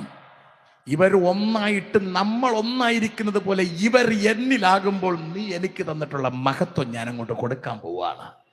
നമ്മളെ വിളിച്ചത് മുട്ടുവേദന മാറ്റിത്തരാൻ വേണ്ടിയല്ല, നമുക്ക് നഷ്ടപ്പെട്ടു പോയ മഹത്വം മടക്കിത്തരാനാണ്. ആ തേജസ്സിലേക്ക് നമ്മളെ ഉയരത്തിൽ കൊണ്ടുപോകാൻ കർത്താവ് ആഗ്രഹിക്കുമ്പോൾ കൊച്ചു കൊച്ചു കുഞ്ഞായ്മകളുടെ പേര് പറഞ്ഞ് നിത്യത നഷ്ടപ്പെടുത്തരുത്. ചെറിയ ചെറിയ പണക്കങ്ങൾ പറഞ്ഞ് നിത്യത നഷ്ടപ്പെടുത്തരുത്. എല്ലാവറ്റകളെയും വലിച്ചെറിയുവാൻ മനസ്സിനെ മതിച്ചുകൊണ്ടിരിക്കുന്ന പൈശാചിക ചിന്താകുലങ്ങളെ വലിച്ചെറിഞ്ഞ് ക്രിസ്തുവിൽ ഉറയ്ക്കുവാൻ ഇന്ന് രാത്രിയിൽ പരിശുദ്ധാത്മാവ് നമ്മളെ ശക്തിപ്പെടുത്തേണ്ടതിന് കർത്താവിന്റെ കരങ്ങളിൽ നമുക്ക് സമർപ്പിക്കാം. കർത്താവെ, ഞങ്ങൾ ഇടറിപ്പോകുന്നു പലയിടത്തും, ഞങ്ങൾക്ക് ക്ഷമിക്കാൻ കഴിയുന്നില്ല പലപ്പോഴും. ദൈവകരങ്ങൾ ഏൽപ്പിച്ചൊരു നിമിഷം പ്രാർത്ഥിക്കുവാൻ നമുക്ക് തയ്യാറാകാവോ? നമ്മൾ കുറിവാക്യം വായിച്ചെടുത്തത് അങ്ങനെയാണ്. നിങ്ങൾ ഇടറിപ്പോകരുത്, നിങ്ങൾ കലങ്ങിപ്പോകരുത്. കർത്താവിനോട് പറ, കർത്താവേ ഞാൻ കലങ്ങിപ്പോകുന്നു. പല വിഷയങ്ങളുടെ മേലിൽ ഞാൻ പിണക്കം വെച്ചിട്ടുണ്ട്, കയ്പ് വെച്ചിട്ടുണ്ട്, ഞാൻ കലങ്ങിയ വിശ്വാസിയാണ്. ഇന്ന് രാത്രിയിൽ അങ്ങയുടെ കൃപ എന്റെ മേൽ പകരണമെന്ന് പറയാം. അങ്ങയുടെ മനസ്സിന്റെ സമാധാനം എന്റെ മേൽ പകരണമെന്ന് പറയാം. കർത്താവ് പറഞ്ഞു, എന്റെ സമാധാനം ഞാൻ നിങ്ങൾക്ക് തന്നേച്ചു പോകുന്നത് ലോകം തരുന്നത് പോലെയല്ല. പാപത്തിൽ നീ കലങ്ങിയിരിക്കുകയാണോ? നിന്റെ കലക്കം മാറ്റാൻ കഴിയുന്നൊരു യേശു ഇന്ന് പകൽ ഈ രാത്രികാലം നമ്മുടെ നടുവിൽ ഇറങ്ങി വന്നിട്ടുണ്ട്. രോഗത്താൽ നീ കലങ്ങിയവനാണോ? നിന്റെ കലക്കം മാറ്റാൻ യേശു നമ്മുടെ നടുവിൽ ഇറങ്ങി വന്നിട്ടുണ്ട്. നിന്റെ കലക്കം ഏതുമാകട്ടെ, നിന്റെ പ്രതിസന്ധി ഏതുമാകട്ടെ, സകലത്തെയും മാറ്റി ശുദ്ധീകരിക്കാൻ കഴിയുന്ന യേശു ക്രിസ്തുവിന്റെ സാന്നിധ്യം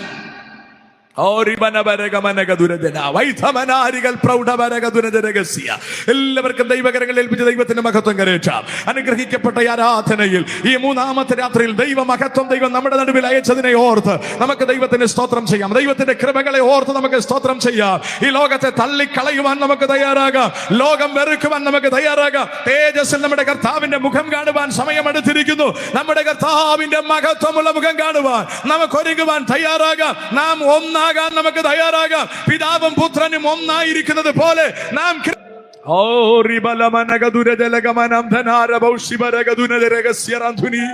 എല്ലാ കണ്ണുകളും ദൈവസന്നിധിയിൽ മൂടി ദൈവകരങ്ങൾ നമ്മളെ തന്നെ സമർപ്പിച്ച് നമുക്ക് സ്തോത്രം ചെയ്യാം. എല്ലാവർക്കും ദൈവത്തിന്റെ മഹത്വം കരേറ്റാൻ ചില നിമിഷങ്ങൾ സ്തോത്രം ചെയ്യാൻ തയ്യാറാകാം. ആരോടാണോ ക്ഷമ ചോദിക്കാൻ പരിശുദ്ധാത്മാവ് ഓർപ്പിക്കുന്നത് അവരോട് ക്ഷമ ചോദിക്കുവാൻ ഹൃദയത്തിൽ ഈ രാത്രികാലം തീരുമാനമെടുക്കാൻ കർത്താവേ ഇന്ന് രാത്രിയിൽ ചിലരോട് ക്ഷമിക്കാൻ എനിക്ക് കൃപ തരണമെന്ന് പറയാം. ദൈവത്തോട് നമുക്ക് പ്രാർത്ഥിക്കുവാൻ തയ്യാറാകാം. ദൈവകരങ്ങൾ നമുക്ക് ഏൽപ്പിക്കാം. Hallelujah, hallelujah, hallelujah, hallelujah. Thank you Jesus, thank you Jesus, thank you Jesus, thank you Jesus, thank you Jesus, thank you Lord, hallelujah. ഈ മണ്ണിൽ എന്റെ ക്ലേശം കുറച്ചു കാലം മാത്രമേ ഉള്ളൂ, അത് എത്രയും വേഗം തീരാൻ പോവുകയാണ്.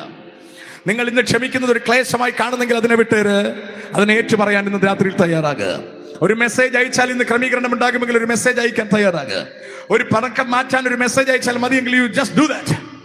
ഇന്നത് രാത്രിയിൽ അത് ചെയ്യാൻ നിങ്ങൾ തയ്യാറാകൂ. കർത്താവിന്റെ കരങ്ങളിൽ ഏൽപ്പിക്കാൻ തയ്യാറാകാം. എല്ലാ ദൈവജനത്തിനും ദൈവസന്നിധിയിൽ ചില നിമിഷങ്ങൾ സ്തോത്രം ചെയ്യാൻ തയ്യാറാകാം. ഹല്ലേലൂയ. ചുമ്മാതെ ഒരു കൺവെൻഷന് വന്നിട്ട് പോയി എന്നുള്ളതല്ല, ഒരു വിശുദ്ധീകരണത്തിനായി നമ്മളെ തന്നെ സമർപ്പിക്കാം. കർത്താവേ അങ്ങയുടെ കൃപ എന്റെ മീതെ പകരണമെന്ന് പറയാം. തിരു സാന്നിധ്യം എന്റെ മീതെ പകരണമെന്ന് പറയാം. എന്റെ കുറവുകൾ ഇന്ന് രാത്രിയിൽ പരിഹരിക്കണമെന്ന് പറയാം.